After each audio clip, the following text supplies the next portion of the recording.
ರಾಮತೀರ್ಥ ಸೇವಾ ಫೌಂಡೇಶನ್ ಆಶ್ರಯದಲ್ಲಿ ಎಂದೂ ಮಾಸದ ನೆನಪು ಶೀರ್ಷಿಕೆಯ ಅಡಿಯಲ್ಲಿ ಪ್ರತಿ ತಿಂಗಳು ಒಂದು ವಿಶೇಷ ಉಪನ್ಯಾಸ ಕಾರ್ಯಕ್ರಮವನ್ನು ಏರ್ಪಡಿಸ್ತಾ ಇರ್ತೇವೆ. ಅದರ ಸಲುವಾಗಿ ನಾವೆಲ್ಲರೂ ಇಲ್ಲಿ ಸೇರಿದ್ದೇವೆ. ನಿಮಗೆಲ್ಲರಿಗೂ ಆದರದ ಆತ್ಮೀಯವಾಗಿರ್ತಕ್ಕಂಥ ಸ್ವಾಗತವನ್ನು ಮೊದಲು ಕೋರ್ತಾ ಇದ್ದೇನೆ. 2008ರಲ್ಲಿ ರಾಮತೀರ್ಥ ಸೇವಾ ಫೌಂಡೇಶನ್ ಪ್ರಾರಂಭ ಆಯಿತು. ಸ್ವಾಮಿ ರಾಮತೀರ್ಥರು ಅವರ ಫೋಟೋ ಇಲ್ಲಿದೆ. ಅವರ ವಿಚಾರಧಾರೆ, ಅವರ ಜೀವನ, ಇದರ ಬಗ್ಗೆ ನಮ್ಮ ಜನಗಳಿಗೆ ತಿಳಿಸ್ಕೊಡ್ಬೇಕು ಅಂತ ಹೇಳಿ 2008ರಲ್ಲಿ ಪ್ರಾರಂಭವಾಗಿರತಕ್ಕಂಥ ಸಂಸ್ಥೆ ಅನೇಕ ಪುಸ್ತಕಗಳನ್ನು ಸ್ವಾಮಿ ರಾಮತೀರ್ಥರ ಬಗ್ಗೆ, ಅವರ ಜೀವನದ ಬಗ್ಗೆ ಇರತಕ್ಕಂಥ ಅನೇಕ ಪುಸ್ತಕಗಳನ್ನು ಪ್ರಕಟ ಮಾಡಿದ್ದೇವೆ. ಅದರ ಜೊತೆಗೆ ಪ್ರತಿ ತಿಂಗಳು ಕಳೆದ 18 ವರ್ಷಗಳಿಂದ ಒಂದು ವಿಶೇಷವಾಗಿರ್ತಕ್ಕಂಥ ಉಪನ್ಯಾಸ ಕಾರ್ಯಕ್ರಮವನ್ನು ನಡೆಸ್ಕೊಂಡು ಬರ್ತಾ ಇದ್ದೇವೆ. ಯೋಗ, ಆರೋಗ್ಯ, ಭಾರತೀಯ ತತ್ವಶಾಸ್ತ್ರ, ಸಂಗೀತ, ಸಾಹಿತ್ಯ, ಲಲಿತಕಲೆ, ಹೀಗೆ ಅನೇಕ ವಿಷಯಗಳ ಮೇಲೆ ಇದೇ ವೇದಿಕೆಯಲ್ಲಿ 100 ಜನ ವಿದ್ವಾಂಸರು, ಪರಿಣಿತರು, ಕ್ಷೇತ್ರಜ್ಞರು ಬಂದು ಮಾತನಾಡಿದ್ದಾರೆ. ಅವರ ಅನುಭವಗಳನ್ನು, ಅನಿಸಿಕೆಗಳನ್ನು, ಅವರ ವಿಚಾರಧಾರೆಯನ್ನು ನಮಗೆಲ್ಲರಿಗೂ ತಿಳಿಸ್ಕೊಟ್ಟಿದ್ದಾರೆ. ಈ ರೀತಿಯಾಗಿರ್ತಕ್ಕಂಥ ಈ ಉಪನ್ಯಾಸ ಕಾರ್ಯಕ್ರಮದಿಂದ ಸಾವಿರಾರು ಜನ ಉಪಕೃತರಾಗಿದ್ದಾರೆ. ಇದು ನಮ್ಮ ರಾಮತೀರ್ಥ ಸೇವಾ ಫೌಂಡೇಶನಿನ ಒಂದು ಕಾರ್ಯಕ್ರಮಗಳು, ನಮ್ಮ ಕಾರ್ಯಚಟುವಟಿಕೆಗಳ ಒಂದು ಕಿರು ಪರಿಚಯ ಮಾತ್ರ ನಿಮಗೆ ಮಾಡಿಕೊಡ್ತಾ ಇದ್ದೇನೆ. ಇದನ್ನು ಬಿಟ್ಟು ಇನ್ನೂ ಅನೇಕ ಕಾರ್ಯಕ್ರಮಗಳನ್ನು, ಚಟುವಟಿಕೆಗಳನ್ನು ನಡೆಸ್ತಾ ಇದ್ದೇವೆ. ಇವತ್ತು ಆ ಉಪನ್ಯಾಸ ಸರಣಿಯಲ್ಲಿ ನಮ್ಮ ಜೊತೆಗೆ ಇರತಕ್ಕಂಥವರು ಡಾಕ್ಟರ್ ಆರತಿ ವಿ.ಬಿ. ಅಂತ ಹೇಳಿಬಿಟ್ಟು.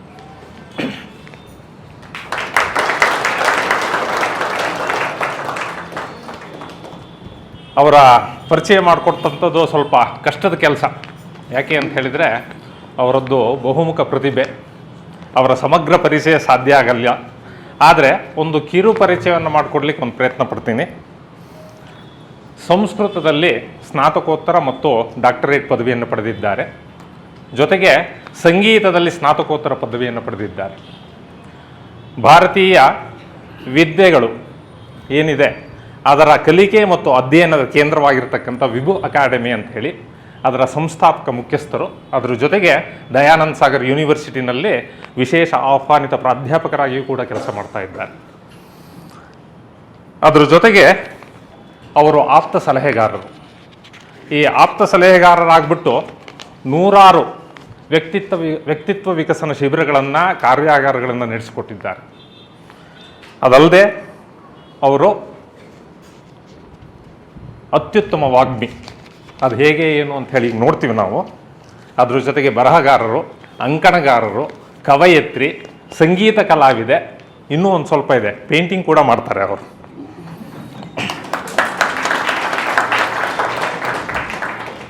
ಕನ್ನಡದ ರೇಡಿಯೋ ಮತ್ತು TV ಚಾನಲ್ಗಳಲ್ಲಿ ಸಂಪನ್ಮೂಲ ವ್ಯಕ್ತಿಯಾಗಿ ಅನೇಕ ಚರ್ಚೆಗಳಲ್ಲಿ, ಸಂವಾದಗಳಲ್ಲಿ ಭಾಗವಹಿಸಿದ್ದಾರೆ. ಅದೆಲ್ಲವೂ ಯೂಟ್ಯೂಬ್ನಲ್ಲಿ ಇದರಲ್ಲಿ ಸಿಗುತ್ತೆ, ನೀವು ವೀಕ್ಷಿಸಬಹುದು ಅದನ್ನು.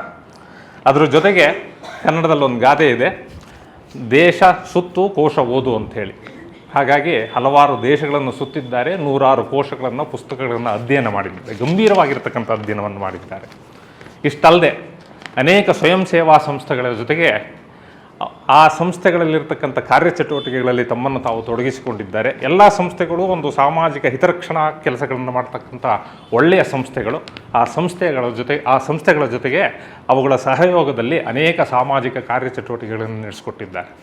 ಇದಲ್ಲದೆ ಅವರು ಸಾಮಾಜಿಕ ಹಾಗೂ ಧಾರ್ಮಿಕ ಚಿಂತಕರು. ಭಾರತೀಯ ಸನಾತನ ಧರ್ಮದ ಭಾರತೀಯ ಮೌಲ್ಯಗಳ, ಜೀವನ ಮೌಲ್ಯಗಳ ಮತ್ತು ಸಂಸ್ಕೃತಿಯ ಪ್ರತಿಪಾದಕರು ಕೂಡ ಹೌದು. ಇದಿಷ್ಟು ಅವರ ಒಂದು ಕಿರು ಪರಿಚಯ. ಇದಾದ್ರ ಮೇಲೆ ಇವತ್ತಿನ ವಿಷಯ ಕಗ್ಗದ ಬೆಳಕು ಅಂತ ಹೇಳಿಬಿಟ್ಟು. ಕಗ್ಗ ಅಂತ ಹೇಳಿದರೆ ಮಂಕುತಿಮ್ಮನ ಕಗ್ಗ.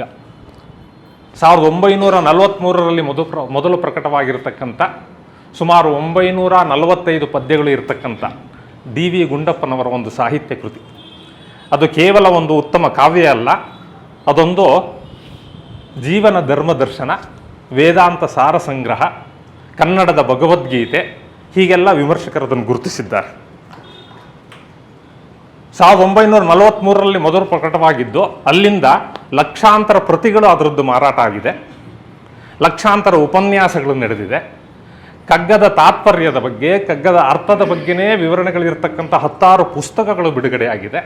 ನೂರಾರು ಜನ ಗಾಯಕರು ಸುಗಮ ಸಂಗೀತ ಶೈಲಿಯಲ್ಲಿ, ಗಮಕ ಶೈಲಿಯಲ್ಲಿ ಕಗ್ಗದ ಪದ್ಯಗಳನ್ನು ಹಾಡಿದ್ದಾರೆ. ಇವೆಲ್ಲವೂ ಕೂಡ ಆ ಕಗ್ಗದ ಒಂದು ಜನಪ್ರಿಯತೆಗೆ ಸಾಕ್ಷಿ. ಅದ್ರ ಜೊತೆಗೆ ನಮ್ಮಲ್ಲಿ ಒಂದು ಅನ್ರಿಟನ್ ಲಾ ಇದೆ ಕನ್ನಡದಲ್ಲಿ. ಏನು ಅಂತ ಹೇಳಿದರೆ, ಒಬ್ಬ ಭಾಷಣಕಾರ ಉತ್ತಮ ವಾಗ್ಮಿ ಅಂತ ಅನಿಸ್ಕೊಳ್ಬೇಕು ಅಂತ ಹೇಳಿದರೆ ಕಗ್ಗದ ಒಂದೆರಡು ಪದ್ಯಗಳನ್ನಾದರೂ ಕೋಟ್ ಮಾಡಬೇಕು ಅಂತ ಹೇಳ್ಬಿಟ್ಟು. ಸೊ ಅಷ್ಟರವರೆಗೆ ಒಂದು ಕಗ್ಗದ ಒಂದು ಜನಪ್ರಿಯತೆ ಇದೆ. ಆ ಕಗ್ಗದಲ್ಲಿ ಹೇಳ್ತಕ್ಕಂಥ ದರ್ಶನ ಏನು ಅನ್ನೋದ್ರ ಬಗ್ಗೆ ಇವತ್ತು ಡಾಕ್ಟರ್ ಆರತಿ ವಿ.ಬಿ. ಅವರು ನಮಗೆ ತಿಳಿಸ್ಕೊಡ್ಲಿಕ್ಕಿದ್ದಾರೆ. ಅದಕ್ಕಾಗಿ ಅವರು ಬಹುದೂರದಿಂದ ಬಂದಿದ್ದಾರೆ, ವಿಜಯನಗರದಿಂದ ಬಂದಿದ್ದಾರೆ. ಅವರಿಗೆ ನಿಮ್ಮೆಲ್ಲರ ಪರವಾಗಿ ಒಂದು ಹೃತ್ಪೂರ್ವಕವಾದಂಥ ಸ್ವಾಗತವನ್ನು ಕೊಡ್ತಾ ಇದ್ದಾರೆ. ಶೀರ್ಷಿಕೆ ತುಂಬ ಚೆನ್ನಾಗಿದೆ, ಕಗ್ಗದ ಬೆಳಕು ಅಂತ ಹೇಳಿಬಿಟ್ಟು. ಬೆಳಕು ಅಂತ ಹೇಳಿದರೆ ದರ್ಶನ ಅಂತ ಹೇಳಿ, ಅದರ ಮೇಲೆ ಅವರು ಬೆಳಕನ್ನು ಚೆಲ್ಲಲಿದ್ದಾರೆ. ಯಾಕೆಂದರೆ ಅವ್ರ ಹೆಸರಲ್ಲೇ ಬೆಳಕಿದೆ. ಈಗ ದಯಮಾಡಿ ತಾವು ಮುಂದುವರಿಸಬೇಕು ಅಂತ ಹೇಳ್ಬಿಟ್ಟು ಕೇಳ್ಕೊಳ್ತೀನಿ. ಧನ್ಯವಾದಗಳು. ಹರಿ ಓಂ ತತ್ಸತ್. ಓಂ ಚಿತಿರೂಪೇಣ ಯಾ ಕೃತ್ಸ್ನಮೇತದ್ವ್ಯಾಪ್ಯ ಸ್ಥಿತಾ ಜಗತ್. ನಮಸ್ತಸ್ಯೈ ನಮಸ್ತಸ್ಯೈ ನಮಸ್ತಸ್ಯೈ ನಮೋ ನಮಃ.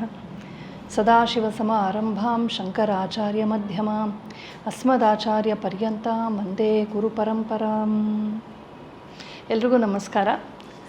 ನೀವೆಲ್ಲ ಇಂಥ ಗಲಾಟೆಯ ಬೆಂಗಳೂರಿನ ಮಧ್ಯದಲ್ಲಿ ಪರಮಶಾಂತ ಚಿತ್ತರಾಗಿ ಯೋಗವನ್ನು ಅಭ್ಯಾಸ ಮಾಡ್ತಿದ್ದೀರಿ, ದೇಹ ಮನಸ್ಸುಗಳನ್ನು ಪಳಗಿಸ್ಕೊಳ್ತಾ ಇದ್ದೀರಿ. ಅದನ್ನು ಕೇಳಿ ನೋಡಿ ತುಂಬ ಸಂತೋಷವಾಯಿತು. ಅದು ಶ್ರೀರಾಮತೀರ್ಥರ ಒಂದು ಆದರ್ಶವನ್ನು ಇಟ್ಕೊಂಡು, ನಾನು ಬಾಲ್ಯದಿಂದಲೂ ರಾಮತೀರ್ಥರ ಹೆಸರನ್ನು ಕೇಳಿದ್ದು ನಮ್ಮ ಅಮ್ಮನ ಮೂಲಕ. ನಮ್ಮಮ್ಮ ಸಿಕ್ಕಾಪಟ್ಟೆ ಓದ್ತಾ ಇರ್ತಾರೆ ಸಾಧು ಸಂತರದು. ಸೊ ರಾಮತೀರ್ಥರು ಅವರು ಹಿಮಾಲಯದ ವಾಸ ಇತ್ಯಾದಿಗಳನ್ನು ತುಂಬ ಹೇಳೋರು. ಜೊತೆಗೆ ಸ್ವಾಮಿ ವಿವೇಕಾನಂದರ ಜೀವನದಲ್ಲಿ ಅವರು ಒಂದು ಸಲ ಬಂದು ಹೋಗ್ತಾರೆ. ಅವರನ್ನು ಹಿಮಾಲಯದಲ್ಲಿ ಭೇಟಿ ಆಗ್ತಾರೆ ವಿವೇಕಾನಂದರು. ಆಗ ವಿವೇಕಾನಂದರಿಗೆ ಯಾರೋ ಒಂದು ವಾಚ್ ಕೊಟ್ಟಿರ್ತಾರೆ. ಆ ವಾಚ್ ಎಷ್ಟು ಚೆನ್ನಾಗಿದೆ ಅಂತ ಹೇಳ್ತಾರೆ ರಾಮತೀರ್ಥರು. ತಕ್ಷಣ ಕೊಟ್ಟು ಬಿಡ್ತಾರೆ. ಅಯ್ಯೋ ಇಲ್ಲ ನಿಮ್ಮದು ಅಂದರೆ ನನ್ನದಾಗಿ ನಿನ್ನಲ್ಲಿ ಇರಲಿ ಅಂತ ಕೊಡ್ತಾರೆ. ಅದೊಂದು ಪ್ರಸಂಗ ಬರುತ್ತೆ. ವಿವೇಕಾನಂದರ ನಂತರ ಪಾಶ್ಚಾತ್ಯ ರಾಷ್ಟ್ರಗಳಿಗೆ ಹೋಗಿ ನಮ್ಮ ಭಾರತೀಯ ವೇದಾಂತವನ್ನು ಶುದ್ಧ ರೂಪದಲ್ಲಿ ಅಲ್ಲೆಲ್ಲ ಪ್ರಚಾರ ಮಾಡಿದಂಥವ್ರು ಅವರು. ನಮ್ಮದು ಆಚಾರ ಧರ್ಮ, ನಮ್ಮದು ಪ್ರಚಾರ ಧರ್ಮ ಅಲ್ವೇ ಅಲ್ಲ. ಆದರೂ ಒಂದು ಸ್ವಲ್ಪ ಪ್ರಚಾರ ಬೇಕು. ಯಾಕೆಂದರೆ ಪರಂಪರೆ ಉಳಿಸ್ಬೇಕಲ್ಲ. ತಂದೆ ತಾಯಂದರು ಗುರುಗಳು ಅದನ್ನು ಹೇಳದೆ ಹೋದರೆ ಮುಂದಿನ ಪೀಳಿಗೆಗೆ ಇಂಥ ಅಮೂಲ್ಯವಾದ ಜ್ಞಾನ ಉಳಿಬೇಕು ಅನ್ನೋ ದೃಷ್ಟಿಯಿಂದ ಮಾಡುವಂಥದ್ದು, ಕರ್ತವ್ಯ ದೃಷ್ಟಿಯಿಂದ ಮಾಡುವಂಥ ಪ್ರಚಾರ. ಅದಕ್ಕೆ ಋಷಿಯಜ್ಞ ಅಂತ ಹೆಸರು. ಅಧ್ಯಯನಂಚ ಅಧ್ಯಾಪನಂಚ. ನಾವೆಲ್ಲರೂ ಪ್ರತಿದಿನ ಮಾಡಬೇಕು. ನಮಗೇನು ವಿದ್ಯೆ ಗೊತ್ತಿದೆಯೋ ಅದನ್ನು ಕಲಿಸಿಯೇ ಸಾಯಬೇಕು, ಇಲ್ಲದ್ರೆ ಬ್ರಹ್ಮರಾಕ್ಷಸರಾಗ್ತೀವಿ ಅಂತ ಹೇಳ್ತಾರೆ. ಈ ಥರ ಹೇಳುತ್ತೆ ಶಾಸ್ತ್ರ. ಅದು ಒಂದು ಬಗೆಯ ಪ್ರಚಾರ. ಈ ಥರ ನಮ್ಮ ಅದ್ಭುತವಾದಂಥ ಈ ಅನುಭೂತಿಗಳ ಒಂದು ಪ್ರಪಂಚ ಯಾವುದಿದೆ, ಅಂತರ್ಮುಖವಾಗಿ ಹಾಗೂ ಬಹಿರ್ಮುಖವಾಗಿ ಏನೇನೆಲ್ಲ ಸಾಧಿಸಿದ್ದಾರೆ ಋಷಿಗಳು, ಅದನ್ನೆಲ್ಲ ಪ್ರಚಾರ ಮಾಡಬೇಕು ಅಂಥೇಳಿ ಹೊರಟಂಥವ್ರು. ರಾಮತೀರ್ಥರು ಎರಡನೇ ಬಗೆಯವರು. ಸೊ ನಾನು ಹಿಂಗಾರು ಕಾಣಿಸ್ಬೇಕು 10 ಜನಕ್ಕೆ ಅಂತ ಯುಕ್ತಿ ಬಲ್ಲವರಿಗೆ ತತ್ವ ಹೇಳುವ ಚಿಂತೆ ಅಂತ ಪುರಂದರದಾಸ್ ಹೇಳ್ತಾರೆ. ಆ ಥರದ್ದು ಬೇರೆ. ಆ ಥರ ತುಂಬ ಜನ ಇರ್ತಾರೆ ಪ್ರಚಾರಕರು. ಅದೊಂಥರ ಅವ್ರಿಗೆ ಸ್ಯಾಟಿಸ್ಫ್ಯಾಕ್ಷನು. ಪ್ರಚಾರಕ್ಕಾಗಿ ಶಾಸ್ತ್ರವನ್ನು ಬಳಸುವಂಥದ್ದು. ಆದರೆ ಶಾಸ್ತ್ರವನ್ನು ಪ್ರಚಾರ ಮಾಡುವಂಥದ್ದು 2 ಥರ ಇರುತ್ತೆ. ಆ ಎರಡನೇದಕ್ಕೆ ಭಗವಂತನ ವಿಶೇಷ ಆಶೀರ್ವಾದ ಇರುತ್ತೆ. ಏಕೆಂದರೆ ಅಲ್ಲಿ ನಿಸ್ವಾರ್ಥತೆ ಇರುತ್ತಲ್ಲ. ನಾನು ಬೆಳಗಬೇಕು ಅಂತಿರಲ್ಲ, ಮಹಾ ಬೆಳಕನ್ನು ನಾನು ತಲುಪಿಸೋದಷ್ಟೇ ಅಂತರುವ ವಿನಮ್ರತೆ ಇರುವಾಗ ಅಹಂ ಇರಲ್ವಲ್ಲ, ಅವರೊಳಗೆ ಭಗವಂತನ ಶಕ್ತಿ ಹಾಗೇ ಪ್ರವಹಿಸುತ್ತೆ. ಹಾಗಾಗಿ ಅವರ ಮಾತು, ಅವರ ಕೃತಿ, ಅವರ ನಡೆನುಡಿ ಎಲ್ಲ ಕೂಡ ಒಂಥರ ಹೃದಯಗಳಿಗೆ ತಲುಪುತ್ತೆ. ಆರ್ಟಿಫಿಷಿಯಾಲಿಟಿ ಇರಲ್ಲ ಅಲ್ಲಿ. ಅಂಥ ಮಹಾತ್ಮರು ರಾಮತೀರ್ಥರು. ಇದು ತುಂಬ ವಿಸ್ತೃತವಾದ ವಿಚಾರ. ಅವರಾಗಲೇ ತುಂಬ ಚೆನ್ನಾಗಿ ಹೇಳಿದ್ರು. ಅವ್ರು ಮಾತಾಡ್ತಿದ್ರೆ ಅವರೇ ಮಾತಾಡಲಿ ಅನ್ನಿಸ್ತಿತ್ತು. ಎಷ್ಟು ಒಳ್ಳೆ ಕನ್ನಡ, ಎಷ್ಟು ಸೊಗಸಾಗಿ ಹೇಳ್ತಾ ಇದ್ರು.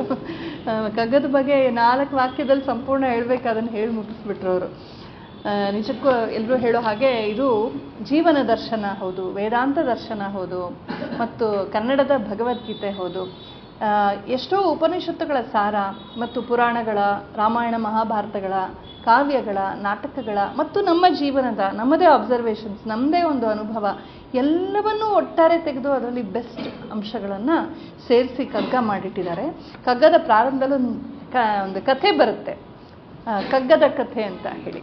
ಅದು ಚೆನ್ನಾಗಿದೆ, ನಾನು ಓದೋಕ್ಕೆ ಸಮಯ ಇಲ್ಲ, ಅದು ಉದ್ದ ಇದೆ ಪದ್ಯ. ಅದು ತನ್ನನ್ನು ತಾನು ಅವ್ರು ಹೇಗೆ ಮಾಡ್ಕೊಂಡಿದ್ದಾರೆ ಅಂದರೆ, ಒಂದು ಸಣ್ಣ ಕಥೆಯನ್ನು ಹಿಡಿದಿದ್ದಾರೆ. ಒಬ್ಬ ತಿಮ್ಮಗುರು ಅಂತ ಒಬ್ಬ ಇರ್ತಾನೆ. ಅವನು ಒಂದು ಹಳ್ಳಿಯಲ್ಲಿ ಸ್ಕೂಲ್ ಮಾಸ್ಟ್ರು, ಮದುವೆ ಆಗಿಲ್ಲ. ಅವನಿಗೊಬ್ಬ ತಂಗಿಯನ್ನು ಮದುವೆ ಮಾಡ್ತಾನೆ. ತಂಗಿಗೆ ಒಂದು ಮಗ ಹುಡ್ತಾನೆ. ಅವನ ಹೆಸರು ಸೋಮೇಶ್ವರ ಅಂತ, ಸೋಮಿ ಅಂತ ಮುದ್ದಿನಿಂದ ಕರೀತಿರ್ತಾರೆ. ಆ ಸೋಮಿಯೇ ಇವನ ಪ್ರಪಂಚ. ಆ ಸೋಮಿನ ಎತ್ತಾಡ್ಸೋದು, ಮುದ್ದು ಮಾಡೋದು, ಆಟ ಆಡಿಸೋದು, ಪಾಠ ಕಲಿಸೋದು, ಹಾಗೆ ಸೋದರ ಮಾವನಾಗಿ ತುಂಬ ಹಚ್ಕೊಂಡು ಇನ್ಯಾವ ಮೋಹಗಳು ಇಲ್ಲ ಅವನಿಗೆ ಜೀವನದಲ್ಲಿ. ಪರಮ ಸರಳ ಜೀವನ, ಸಂತೃಪ್ತ ಜೀವನ. ಪಾಠ ಹೇಳ್ಕೊಡೋದು ಮಕ್ಕಳಿಗೆ, ಚೆನ್ನಾಗಿ ಆರಾಮಾಗಿ ನಿದ್ರೆ ಮಾಡೋದು, ಮಗುರ ಜೊತೆ ಆಟ ಆಡೋದು. ಹೀಗೆ ಒಂದಷ್ಟು ಕಾಲ ನಡೆಯುತ್ತೆ. ನಿವೃತ್ತನೂ ಆಗ್ತಾನೆ. ಆಮೇಲೆ ಈ ಸೋಮಿ ದೊಡ್ಡವನಾಗ್ತಾನೆ, ಹೈಸ್ಕೂಲ್ ಮುಗಿಸ್ತಾನೆ, ಬೇರೆ ಊರಿಗೆ ಓದೋಕ್ಕೆ ಅಂತ ಹೋಗ್ತಾನೆ. ಒಂದು ವರ್ಷ ಕಳಿಯತ್ತೆ. ಯಾವಾಗಲೂ ಮಾವ ಮಾವ ಮಾವ ಅಂತ ಇವನು ಹಿಂದೆ ಮುಂದೆ ಓಡಾಡ್ಕೊಂಡಿದ್ದ ಮಗು ಅದು. ಈಗ ದೊಡ್ಡವನಾಗಿದ್ದಾನೆ, ಅಲ್ಲಿಗೆ ಹೋಗಿದ್ದಾನೆ. ಅವನು ನೋಡಬೇಕು ಅಂತ ಹೇಳಿ ಬುತ್ತಿ ಕಟ್ಕೊಂಡು, ಅದೇ ಚಕ್ಲಿ ಕೊಡಬೇಳೆ ಅದು ಇದೆಲ್ಲ ಕಟ್ಕೊಂಡು ಹೋಗ್ತಾನೆ ಅಲ್ಲಿಗೆ ನೋಡಬೇಕು ಅಂತ. ಸೋಮಿ ಬರ್ತಾನೆ, ಮಾತಾಡ್ಸ್ತಾನೆ, ಏನು ಮಾವ ಚೆನ್ನಾಗಿದ್ದೀರಾ, ಹಳ್ಳಿಯಲ್ಲೆಲ್ಲ ಎಲ್ಲ ಚೆನ್ನಾಗೇ ಮಾತಾಡಿಸ್ತಾನೆ. ಆದರೆ ಎಲ್ಲೋ ಒಂದು ಚೇಂಜ್ ಕಾಣಿಸುತ್ತೆ. ಹಳೆಯ ಮುಗ್ಧತೆ, ಒಂದು ಅಂಟ್ಕೊಳ್ಳೋದು, ಮಾವ ಅಂತನ್ನುವ ಅಂಟು ಅದೆಲ್ಲ ಇಲ್ಲ. ಏನೋ ಒಂಥರ ದೊಡ್ಡವರಾಗ್ಬಿಟ್ಟಿದ್ದಾರೆ ಈಗ. ನಮ್ಮ ಮಕ್ಕಳಲ್ಲೇ ನಾವು ನೋಡ್ತೀವಲ್ವಾ, ಸರಿಗಿಟ್ಕೊಂಡು ಅಮ್ಮ ಅಮ್ಮನವ್ರು ಇದ್ದಕ್ಕಿದ್ದಾಗ ಅಮ್ಮ ಅನ್ನೋಕ್ಕೆ ಶುರು ಮಾಡಿಬಿಡ್ತಾರಲ್ಲ, ಹಾಗೆ ಸ್ವಲ್ಪ ಬದಲಾಗಿರುತ್ತೆ. ಆಗ ಅವ್ನಿಗೆ ಅನಿಸುತ್ತೆ, ಏನೋ ಬದಲಾಗಿದೆಯಲ್ಲ, ಕೆಟ್ಟವನಾಗಿಲ್ಲ, ಬದಲಾಗಿದ್ದಾನೆ ಅಂತ. ಇದೇ ನೋಡಿ, ಒಬ್ಬ ವಿವೇಕಿಗೆ ಇಷ್ಟೇ ಸಾಕು ಜೀವನ ಅರ್ಥ ಮಾಡ್ಕೊಳ್ಳೋಕ್ಕೆ. ಎಮ್ಮೆಗೆ ದೊಡ್ಡ ಏಟು ಕೊಡಬೇಕು, ಆದರೆ ಹಸುವಿಗೆ ಎಮ್ಮೆಗೆ ಏಟು ಕೊಟ್ಟರೆ ಹಸು ನೆಟ್ಟಗಾಗತ್ತಂತೆ. ಹಾಗೆ ಅಷ್ಟೇ ಸಾಕಾಗಿತ್ತು ಆ ವಿವೇಕಿಯ ಮನಸ್ಸಿಗೆ. ಜೀವನ ಇಷ್ಟೇ, ಯಾರೂ ನಮ್ಗೆ ಅನಿವಾರ್ಯ ಅಲ್ಲ. ಏಕೆಂದರೆ ಅವನ ಜೀವನ ಅವ್ನು ನೋಡ್ಕೊಂಡು ಹೋಗ್ತಾ ಇದ್ದಾನೆ. ಒಂಥರ ಪಾಸಿಂಗ್ ದ ಬೇಕನ್ ಅಂತಾರಲ್ಲ, ಹಾಗೆ ರೇಸ್ ಇದ್ದಂಗೆ, ರಿಲೇ ರೇಸ್ ಇದ್ದಂಗೆ. ಹಾಗಾಗಿ ಅವಾಗ ಅನಿಸುತ್ತೆ ಅವನಿಗೆ, ನಾನು ಅದೊಂದು ಮೋಹ ಇತ್ತು, ಇನ್ನು ಅದು ಕಳಿಸ್ಕೊಳ್ಳೋದು ಒಳ್ಳೆಯದು ಅಂತ ಹೇಳಿ. ಆಗ ಮೋಹ ಕಳಚಿದ ಸ್ಥಿತಿಯಲ್ಲಿ ಅವನಿಗೆ ತನ್ನ ಜೀವನದ ಎಲ್ಲ ಘಟನೆಗಳು ಎಲ್ಲವೂ ಮನಸ್ಸಿಗೆ ಬರುತ್ತೆ. ತಾನು ಕಲ್ತಿದ್ದು, ನೋಡಿದ್ದು, ಓದಿದ್ದು ಎಲ್ಲ ಒಟ್ಟಾರೆ ಒಂದು ಪಾಕವಾಗಿ ಅವ್ನಿಗೆ ಅನಿಸಿದ್ದನ್ನೆಲ್ಲ ಅವನು ಚಿಕ್ಕ ಚಿಕ್ಕ ಪದ್ಯವಾಗಿ ಬರೆದಿರ್ತಾನೆ. ಅದನ್ನೆಲ್ಲ ಕಟ್ಟಿಬಿಟ್ಟು ಆ ಊರಿನ ದೇವಸ್ಥಾನದ ಗೂಡಲ್ಲಿ ಇಟ್ಬಿಟ್ಟು ಸೋಮಿಗೆ, ನೋಡಪ್ಪ ಮುಂದೆ ಎಂದಾದರೂ ನೋಡು, ನಾನು ಅಷ್ಟೇ ನಿನಗೆ ಕೊಡ್ತಿರೋದೊಂದು ಬಹುಮಾನ ಅಂತ ಹೇಳಿ ಕೊಟ್ಬಿಟ್ಟು ಹೋಗ್ತಾನೆ. ಆಮೇಲೆ ಅವನು ಶಾಂತವಾಗಿ ತನ್ನ ಜೀವನವನ್ನು ಮುಗಿಸ್ತಾನೆ. ಅದನ್ನು ಮಂಕುತಿಮ್ಮನ ಕಗ್ಗ ಅಂತ ಇವರು ಕರೀತಾರೆ. ಹಾಗೆ ತಾನೇ ಬರೆದ್ರು ಕೂಡ ಒಂದು ತಿಮ್ಮ ಗುರುವನ್ನು ಊಹಿಸಿ ಅದಕ್ಕೆ ಮಂಕುತಿಮ್ಮ ಅಂತ ತನಗೆ ತಾನೇ ಹೇಳ್ಕೊಳ್ಳೋ ಥರ. ನಾವು ಇನ್ನೊಬ್ರಿಗೆ ಹೇಳೋವಾಗ ಪರೋಪದೇಶ ಪಾಂಡಿತ್ಯದಲ್ಲಿ ತುಂಬ ಇದಿರುತ್ತೆ, ಹಿಂಗಿರಬಾರ್ದು ಹಂಗಿರಬಾರ್ದು. ನಮಗೆ ನಾವು ಹೇಳ್ಕೊಳ್ಳೋಕೆ ಕಷ್ಟ, ಸೆಲ್ಫ್ ಕ್ರಿಟಿಸಿಸಮ್ ತುಂಬ ಕಷ್ಟ ಇದೆ. ಅದನ್ನು ಮಾಡಬೇಕು ಅಂದರೆ ಒಂದು ಮಟ್ಟದ ನಿರ್ಲಿಪ್ತಿ, ನಮ್ಮಿಂದ ನಾವು ದೂರ ಆಗಬೇಕು. ನಮ್ಮಿಂದ ನಾವು ದೂರ ಆದಾಗ ನಾವು ನಮಗೆ ಚೆನ್ನಾಗಿ ಅರ್ಥ ಆಗ್ತೀವಿ. ಹಾಗಾಗಿ ತನ್ನನ್ನು ತಾನು ಮಂಕುತಿಮ್ಮ ಅಂತ, ಮಂಕುತಿಮ್ಮನೆ ಅಂತ ಹೇಳಿ ಇದನ್ನು ಹೇಳ್ಕೊಂಡು ಹೋಗ್ತಾರೆ. ಪ್ರಾರಂಭ ತುಂಬ ಚೆನ್ನಾಗಿದೆ. ನಮ್ಮ ಎಲ್ಲ ಕ್ಲಾಸಿಕಲ್ ಅಭಿಜಾತ ಸಾಹಿತ್ಯ ಅಂತ ಯಾವುದಿದೆ, ಕ್ಲಾಸಿಕಲ್ ಪೊಯೆಟ್ರಿ, ಕ್ಲಾಸಿಕಲ್ ಲಿಟ್ರೇಚರ್, ನಮ್ಮ ಭಾರತೀಯ ಪರಂಪರೆಯಲ್ಲಿ ಒಂದು ಅಭ್ಯಾಸ ಅಥವಾ ಪದ್ಧತಿ ಏನಪ್ಪ ಅಂದರೆ, ಮಂಗಳಾಚರಣದೊಂದಿಗೆ ಶುರು ಮಾಡಬೇಕು, ಅಥವಾ ಮಂಗಳವಾಚಕ ಪದವಾದರೂ ಇರಬೇಕು. ಶ್ರೀ, ಶುಭಂ, ಶಿವ, ಅಥ, ರಾಮಾಯಣ ತಪಸ್ವಾಧ್ಯಾಯ ನಿರತಂ ಅಂತ ಶುರು ಆಗುತ್ತೆ. ಬ್ರಹ್ಮಸೂತ್ರ ಅಥಾತೋ ಬ್ರಹ್ಮ ಜಿಜ್ಞಾಸ ಅಂತ ಶುರು ಆಗುತ್ತೆ. ಹಾಗೆ ಒಂದು ಮಂಗಳವಾಚಕ ಶಬ್ದದೊಂದಿಗೆ ಅಥವಾ ಪದದೊಂದಿಗೆ ಶುರು ಮಾಡಬೇಕು. ಇವರು ಶ್ರೀ ಅಂತ ಶುರು ಮಾಡ್ತಾರೆ. ಶ್ರೀ ವಿಷ್ಣು ವಿಶ್ವಾದಿ ಮೂಲ ಮಾಯಾಲೋಲ ದೇವ ಸರ್ವೇಶ ಪರಬೊಮ್ಮನೆಂದು ಜನಂ ಆವುದನು ಕಾಣದೊಡ ಮಳ್ತೀಂ ನಂಬಿಹುದೋ ಆ ವಿಚಿತ್ರಕ್ಕೆ ನಮಿಸೋ ಮಂಕುತಿಮ್ಮ ಅಂತ. ಇಲ್ಲಿ ಅವರು ಭಕ್ತಿಯನ್ನೂ ಇಟ್ಕೊಂಡಿದ್ದಾರೆ, ಆ ಭಕ್ತಿಯ ಬಗ್ಗೆ ಒಂದು ಪ್ರಶ್ನೆನೂ ಹಾಕ್ಕೊಂಡಿದ್ದಾರೆ. ಜಗತ್ತು ಸ್ತುತಿಸ್ತಾ ಇದೆ, ಶ್ರೀ ವಿಷ್ಣು ವಿಶ್ವಾದಿ ಮೂಲ ಮಾಯಾಲೋಲ ದೇವ ಸರ್ವೇಶ ಪರಬೊಮ್ಮ ಅಂತೆಲ್ಲ ನಾವು ಸ್ತುತಿಸ್ತಾ ಇದ್ದೀವಿ. ಯಾರು ನೋಡಿದೀವಾ? ಏನಾದ್ರು ಗೊತ್ತಿದೆಯಾ ನಮಗೆ? ಆದರೂ ಆವುದನ್ನು ಕಾಣದೊಡ ಅಳ್ತೀಂ ನಂಬಿಹುದು, ಏನು ಗೊತ್ತಿಲ್ಲ ನಮಗೆ, ಆದರೂ ನಂಬಿಕೆ. ಆ ವಿಚಿತ್ರಕ್ಕೆ ನಮಿಸೋ ಮಂಕುತಿಮ್ಮ. ಹೃದಯದಲ್ಲೂ ಕೂಡ ಅನುಭವ ಇಲ್ಲ, ಕೇಳಿಲ್ಲ, ಕಂಡಿಲ್ಲ, ನೋಡಿಲ್ಲ, ಆದರೂ ಹೇಳ್ಬಿಡ್ತಾರೆ ಭಯ ಅಂತ. ಇಲ್ಲ, ಭಕ್ತಿ ಅನ್ನೋದು ಭಯದ ವಿಷಯ ಅಲ್ಲ. ಸುಮ್ಮನೆ ಹೆದರ್ಕೊಂಡು ಇದು ಮಾಡ್ತಾರೆ. ಹೆದರಿದಾಗ ಹೆಚ್ಚು ಏನಾದ್ರು ಅಮ್ಮ ಅನ್ನಲ್ವಾ ನಾವು? ಹಾಗೆ ಜೀವನದಲ್ಲಿ ಕಷ್ಟ ಬಂದಾಗ ದೇವರನ್ನು ಸ್ಮರಿಸೋದು ಸಹಜವೇ. ಇಲ್ಲದೆ ಹೋದರೂ ನಾವು ಭಗವಂತನ ಅಸ್ತಿತ್ವವನ್ನು ಭಾವಿಸೋದಕ್ಕೆ ಕಾರಣ ಏನು ಅಂತ ನಮ್ಗೆ ಯಾರಿಗೂ ಗೊತ್ತಿಲ್ಲ, ಹೌದೋ ಅಲ್ವೋ? ದೇವ್ರು ಇಲ್ಲ ಅಂತ ಹೇಳೋರು ಕೂಡ ಅವನನ್ನೇ ಊಹಿಸ್ತಾ ಇರ್ತಾರೆ, ಇದಾನೋ ಏನೋ ಅಂತ. ಆ ವಿಚಿತ್ರಕ್ಕೆ ನಮಿಸೋ ಮಂಕುತಿಮ್ಮ, ನಮ್ಮೆಲ್ಲರ ಹೃದಯದಲ್ಲಿ ಆ ಭಾವ ಮೂಡಿಸುವಂಥ ಶಕ್ತಿ ಯಾವುದಿದೆಯಲ್ಲ ಅದೇ ಪರಮಾತ್ಮ ಅಂತ, ಅವನ ಇಚ್ಛೆ. ಅದಕ್ಕೆ ನೀನು ನಮಸ್ಕಾರ ಮಾಡು ಅಂತ ಶುರು ಮಾಡ್ತಾರೆ. ಆಮೇಲೆ ಒಂದಿಷ್ಟು ಪ್ರಶ್ನೆಗಳನ್ನು ಹಾಕ್ಕೊಳ್ತಾ ಹೋಗ್ತಾರೆ. ಮೊದಲ ಕೆಲವು ಪದ್ಯಗಳೆಲ್ಲ ಪ್ರಶ್ನಾರ್ಥಕವಾದ ಒಂದು ಪದ್ಯಗಳು. ಏನು ಜೀವನದರ್ಥ, ಏನು ಪ್ರಪಂಚಾರ್ಥ, ಏನು ಜೀವ ಪ್ರಪಂಚಗಳ ಸಂಬಂಧ, ಹೀಗೆ ಬರುತ್ತೆ. ಏನು ಜೀವನದರ್ಥ, ಏನು ಪ್ರಪಂಚಾರ್ಥ, ಏನು ಜೀವ ಪ್ರಪಂಚಗಳ ಸಂಬಂಧ, ಏನು ಬರುತ್ತೆ ಒಂದು ನಿಮಿಷ. ಕಾಣದಿಲ್ಲಿರ್ಪುದೇನಾನು ಮುಂಟೆ ಅದೇನು ಜ್ಞಾನ ಪ್ರಮಾಣವೇ ಮಂಕುತಿಮ್ಮ. ಎಲ್ಲ ಪ್ರಶ್ನೆಗಳು. ಜೀವನಕ್ಕೆ ಏನರ್ಥ, ಏನು ಪ್ರಪಂಚದ ಅರ್ಥ. ಪ್ರಪಂಚ ಅಂದರೆ ಪ್ರಕೃಷ್ಟಂ ಪಂಚ, ಪಂಚಭೂತಗಳಿವೆಯಲ್ಲ. ನಮ್ಮ ವೇದಾಂತದ ಪ್ರಕಾರ, ನಮ್ಮ ಎಲ್ಲ ಶಾಸ್ತ್ರಗಳ ಪ್ರಕಾರ, ಆಯುರ್ವೇದದ ಪ್ರಕಾರನೂ ಇಡೀ ಜಗತ್ತು ಸೃಷ್ಟಿಯಲ್ಲಿರೋದು 5 ಎಲಿಮೆಂಟ್ಸು: ಪೃಥಿವಿ, ತೇಜೋ, ವಾಯು, ಆಕಾಶ. ಈ ಟೇಬಲಲ್ಲೂ ಅದೇ, ನನ್ನಲ್ಲೂ ಅದೇ, ಮೈಕಲ್ಲೂ ಅದೇ, ಕ್ಯಾಮ್ರಾಲೂ ಅದೇ, ಬಿಲ್ಡಿಂಗಲ್ಲೂ ಅದೇ, ಮರದಲ್ಲೂ ಅದೇ, ವೃಕ್ಷದಲ್ಲೂ ಅದೇ, ಸೂರ್ಯಚಂದ್ರದಲ್ಲೂ ಅದೇ. ಭೌತಿಕವಾದ ಎಲ್ಲವೂ ಕೂಡ it is A combination of these 5. ಪ್ರಕೃಷ್ಟಂ ಪಂಚ, ಅದಕ್ಕೆ ಹೆಸರೇ ಪ್ರಪಂಚ. ಬಾಯಲ್ಲಿ ಹೇಳ್ತೀವಿ ಪ್ರಪಂಚ ಅಂತ, ಅರ್ಥ ಮಾಡ್ಕೊಂಡ್ಬಿಟ್ರೆ ಅಲ್ಲೇ ವೇದಾಂತ ಇದೆ. ಅದಕ್ಕೆ ಸಂಸ್ಕೃತ ಕಲ್ತ್ಕೊಳ್ಳಿ ಅಂತ ನಾನು ಪ್ರಾರ್ಥಿಸ್ತೀನಿ. ಸಂಸ್ಕೃತ ಕಲ್ತ್ರೆ ಏನಾಗುತ್ತೆ ಅಂದರೆ ಬರೀ ಒಂದು ಭಾಷೆ ಕಲ್ತಂಗಲ್ಲ, ಭಾರತೀಯ ಭಾವನೆಯನ್ನು ಗ್ರಹಿಸ್ತೀವಿ ನಾವು. ಭಾರತೀಯ ಆಲೋಚನೆ ಏನಿದೆಯಲ್ಲ ಅದು ಆ ಭಾಷೆಯಲ್ಲಿ ರಸಗಟ್ಟಿಯಾಗಿ ಬಂದ್ಬಿಟ್ಟಿದೆ. ಪ್ರಪಂಚ, ಪ್ರಕೃಷ್ಟಂ ಪಂಚ. ಸೊ ಈ ಪ್ರಪಂಚ ಏನಂದರೆ ಸದಾ ಬದಲಾಗ್ತಾನೆ ಇರುತ್ತೆ. ಈಗ ನಾವೆಲ್ಲ ಇಲ್ಲಿ ಬಂದು ಸೇರಿ ಒಂದು ಅರ್ಧ ಗಂಟೆ ಆಯಿತಾ, ಅರ್ಧ ಗಂಟೆಯಲ್ಲಿ ನಮ್ಮ ದೇಹದಲ್ಲಿ ಎಷ್ಟು ವ್ಯತ್ಯಾಸ ಆಗಿಬಿಟ್ಟಿದೆ. ಅರ್ಧ ಗಂಟೆ ಜಾಸ್ತಿ ವಯಸ್ಸಾಗಿದೆ ನಮಗೆ, ಹೌದು ಅಲ್ವಾ? ನಾವು ಮನೆಗೆ ಹೋಗೋತ್ತಿಗೆ ವಿ ಆರ್ 2 ಅವರ್ಸ್ ಓಲ್ಡರ್. ಆ ಸ್ಟೇಜಿಂಗ್ ಆಗಿಬಿಟ್ಟಿರುತ್ತೆ. ಹಾಗೇ ಇರುತ್ತೆ, ಚೆನ್ನಾಗೇ ಆಗಿರುತ್ತೆ. ನಮಗೆ ಗಮನಕ್ಕೆ ಬರಲ್ಲ. ನಮಗೆ ಗಮನಕ್ಕೆ ಬರೋದು ಕನ್ನಡಿ ನೋಡ್ಕೊಳ್ಳುವಾಗ ಇನ್ನೆಷ್ಟೋ ದಿನ ಆದಮೇಲೆ. ಒಟ್ಟಿನಲ್ಲಿ ಬದಲಾಗ್ತಾ ಇದೆ. ಸೊ ಏನಿದೆ ಪ್ರಪಂಚ, ಯಾಕೆ ಹಿಂಗೆ ಬದಲಾಗ್ತಾನೆ ಇದೆ? ಜೀವನ ಯಾಕೆ ಬದಲಾಗ್ತಾನೆ ಇದೆ? ನಮ್ಮ ಆಲೋಚನೆ ಬದಲಾಗುತ್ತೆ, ನಮ್ಮ ಟೇಸ್ಟ್ ಬದಲಾಗುತ್ತೆ, ಅಭಿರುಚಿಗಳು. ಇಷ್ಟಪಟ್ಟಿದ್ದಾನೆ ಇಷ್ಟಪಡಲ್ಲ ಸ್ವಲ್ಪ ದಿನ ಆದಮೇಲೆ, ಇಷ್ಟಪಡದೇ ಇರೋದನ್ನು ಇಷ್ಟಪಡ್ತೀವಿ. ಯಾವುದನ್ನು ನಂಬ್ತೀವೋ ಅದು ಕೈ ಬಿಡ್ತೀವಿ, ಯಾವುದನ್ನು ಬಿಟ್ಟಿರ್ತೀವೋ ಅದನ್ನು ತೊಗೊಳ್ತೀವಿ. ಒಟ್ಟಿನಲ್ಲಿ ಎಲ್ಲರ ಮನಸ್ಸು ಮತಿಗಳು ಬದಲಾಗ್ತಾನೇ ಇದೆ. ನಮ್ಮ ಜೀವನ, ನಮ್ಮ ಸಂಬಂಧ, ಸಂದರ್ಭಗಳು. ತುಂಬ ಜೊತೆಲಿ ಇದ್ದವ್ರು ಹೋಗ್ಬಿಟ್ಟಿರ್ತಾರೆ, ಇನ್ನೆಲ್ಲೋ ಇದ್ದವ್ರು ಬಂದು ಕಚ್ಕೊಳ್ತಾರೆ ಅಲ್ವಾ? ಇದೆಲ್ಲ ನಡೀತಾ ಇದೆ. ಏನು ಜೀವ ಪ್ರಪಂಚಗಳ ಸಂಬಂಧ? ಹೀಗೆಲ್ಲ ಪ್ರಶ್ನೆ ಹಾಕ್ತಾ ಹೋಗ್ತಾರೆ. ಏನು ಪ್ರಪಂಚವಿದು, ಏನು ಧಾಳಾಧಾಳಿ ಅಂತ. ದೇವರೆಂಬುದೇನು ಕಗ್ಗತ್ತಲೆಯ ಗವಿಯೇ, ನಾವರಿಯಲಾರದೆಲ್ಲದರ ಒಟ್ಟು ಹೆಸರೇ, ಕಾವನೊರ್ವನಿರಲ್ಕೆ ಜಗದ ಕಥೆ ಏಕಿಂತು, ಸಾವು ಹುಟ್ಟುಗಳೇನು ಮಂಕುತಿಮ್ಮ. 4 ಪ್ರಶ್ನೆ ಹಾಕ್ಕೊಂಡಿದ್ದಾರೆ. ಜೀವನ ಮತ್ತು ಪ್ರಪಂಚಕ್ಕೇನು ಸಂಬಂಧ, ಮತ್ತು ನಮಗೇನು ನಾವು ಅರಿಯಲಾರದ ಎಲ್ಲದರ ಒಟ್ಟು ಹೆಸರೇ. ಎಲ್ಲ ನಮ್ಗೇನೇನು ಅರ್ಥ ಆಗಲೋ ಅದನ್ನೆಲ್ಲ ಸೇರಿಸ್ಬಿಟ್ಟು ವೇದಾಂತ ಅಂತಲೋ ಏನೋ ಒಂದು ಹೆಸರು ಕೊಟ್ಬಿಟ್ಟಿದ್ದೀವ. ಕಾವನೋರ್ವನಿರಲ್ಕೆ, ಅವನು ಒಬ್ಬ ಈಶ್ವರ ಅಂತ ಇದಾನಂತಲ್ಲ, ಆದರೂ ಯಾಕೆ ಈ ಜಗತ್ತಲ್ಲಿ ಹೀಗೆ, ಯಾಕೆ ಹೀಗೆಲ್ಲ ಕೊಲೆ, ಸುಲಿಗೆ, ಮೋಸ, ಕಪಟ, ಅನ್ಯಾಯ, ಅಶಾಂತಿ, ಯಾಕಿದು? ಅವ್ನು ಏನು ಮಾಡ್ತಾ ಇದ್ದಾನೆ ಕೂತ್ಕೊಂಡಲ್ಲಿ? ಇದೆಲ್ಲ ನಮಗೆ ಬರೋ ಪ್ರಶ್ನೆಗಳೇ ತಾನೇ. ಏನಾದ್ರು ಆಗ್ಬಿಟ್ಟೆ, ಏನು ದೇವ್ರು ಅನ್ನೋದು ಎಲ್ಲಿದ್ದಾನಪ್ಪ, ನೋಡ್ತಾ ಇಲ್ವ ಅವನು ಇದನ್ನೆಲ್ಲ ಅಂತ ಅನಿಸುತ್ತೆ ನಮಗೆ. ಹಾಗೆ ಪ್ರಶ್ನೆಗಳು ಹಾಕ್ತಾ ಹೋಗ್ತಾರೆ. ಹಾಗೆ ನಮ್ಮಲ್ಲಿ ಯಾಕೆ ವೈಷಮ್ಯ ಬಂತು? ಒಂದೇ ಗಗನವ ಕಾಣು, ತೊಂದೆ ನೆಲವನ್ನು ತುಳಿಯು, ತೊಂದೆ ಧಾನ್ಯವನ್ನುಂಡು, ತೊಂದೆ ನೀರು ಕುಡಿದು, ಒಂದೇ ಗಾಳಿಯನ್ನು ಸೇರುವ ನರಜಾತಿಯೊಳಗಿಂತೂ ಬಂದುದೇ ವೈಷಮ್ಯ ಮಂಕುತಿಮ್ಮ. ಒಂದೇ ಗಾಳಿ, ಒಂದೇ ಮಣ್ಣು, ಒಂದೇ ತರಕಾರಿ ತಿಂತೀವಿ, ಒಂದೇ ಭೂಮಿ ಮೇಲೆ ಓಡಾಡ್ತಿದ್ದೀವಿ, ಆದರೂ ನಾನು ಬೇರೆ ನೀನು ಬೇರೆ, ನಾನು ಬೇರೆ ನೀನು ಬೇರೆ ಅಂತ ಯಾತಕ್ಕೆ ಹೀಗೆ ವೈಷಮ್ಯವನ್ನು ಇಟ್ಕೊಂಡಿದ್ದೀವಿ? ವ್ಯವಹಾರಕ್ಕೆ ಬೇಕು, ವ್ಯವಹಾರಕ್ಕೆ ಅಷ್ಟೇ ಇದು, ತತ್ವಕ್ಕಲ್ಲ. ಕಣ್ಮುಚ್ಕೊಂಡು ಹಿಂಗೆ ಕೂತ್ಕೊಂಡ ತಕ್ಷಣ, ಅಥವಾ ಈ ಥರ ಯೋಗಿಗಳಾದ್ಮೇಲೆ ಕಣ್ ತೆರೆದ್ರೂ ಕೂಡ ಎಲ್ಲವೂ ನಮಗೆ ಬ್ರಹ್ಮಮಯವಾಗಿ ಕಾಣಿಸ್ಬೇಕು. ಆದರೆ ಕಣ್ ತೆಗೆದಾಗ ಪ್ರಪಂಚದಲ್ಲಿ, ಈ ವ್ಯವಹಾರದಲ್ಲಿರುವಾಗ ಮಾತ್ರ ಬೇಕಾಗತ್ತೆ. ಲೇಡೀಸ್ ಸೀಟು, ಜೆಂಟ್ಸ್ ಸೀಟು ಅಂತಿರುತ್ತೆ, ಫಾಲೋ ಮಾಡಬೇಕಾಗತ್ತೆ ಅದನ್ನು.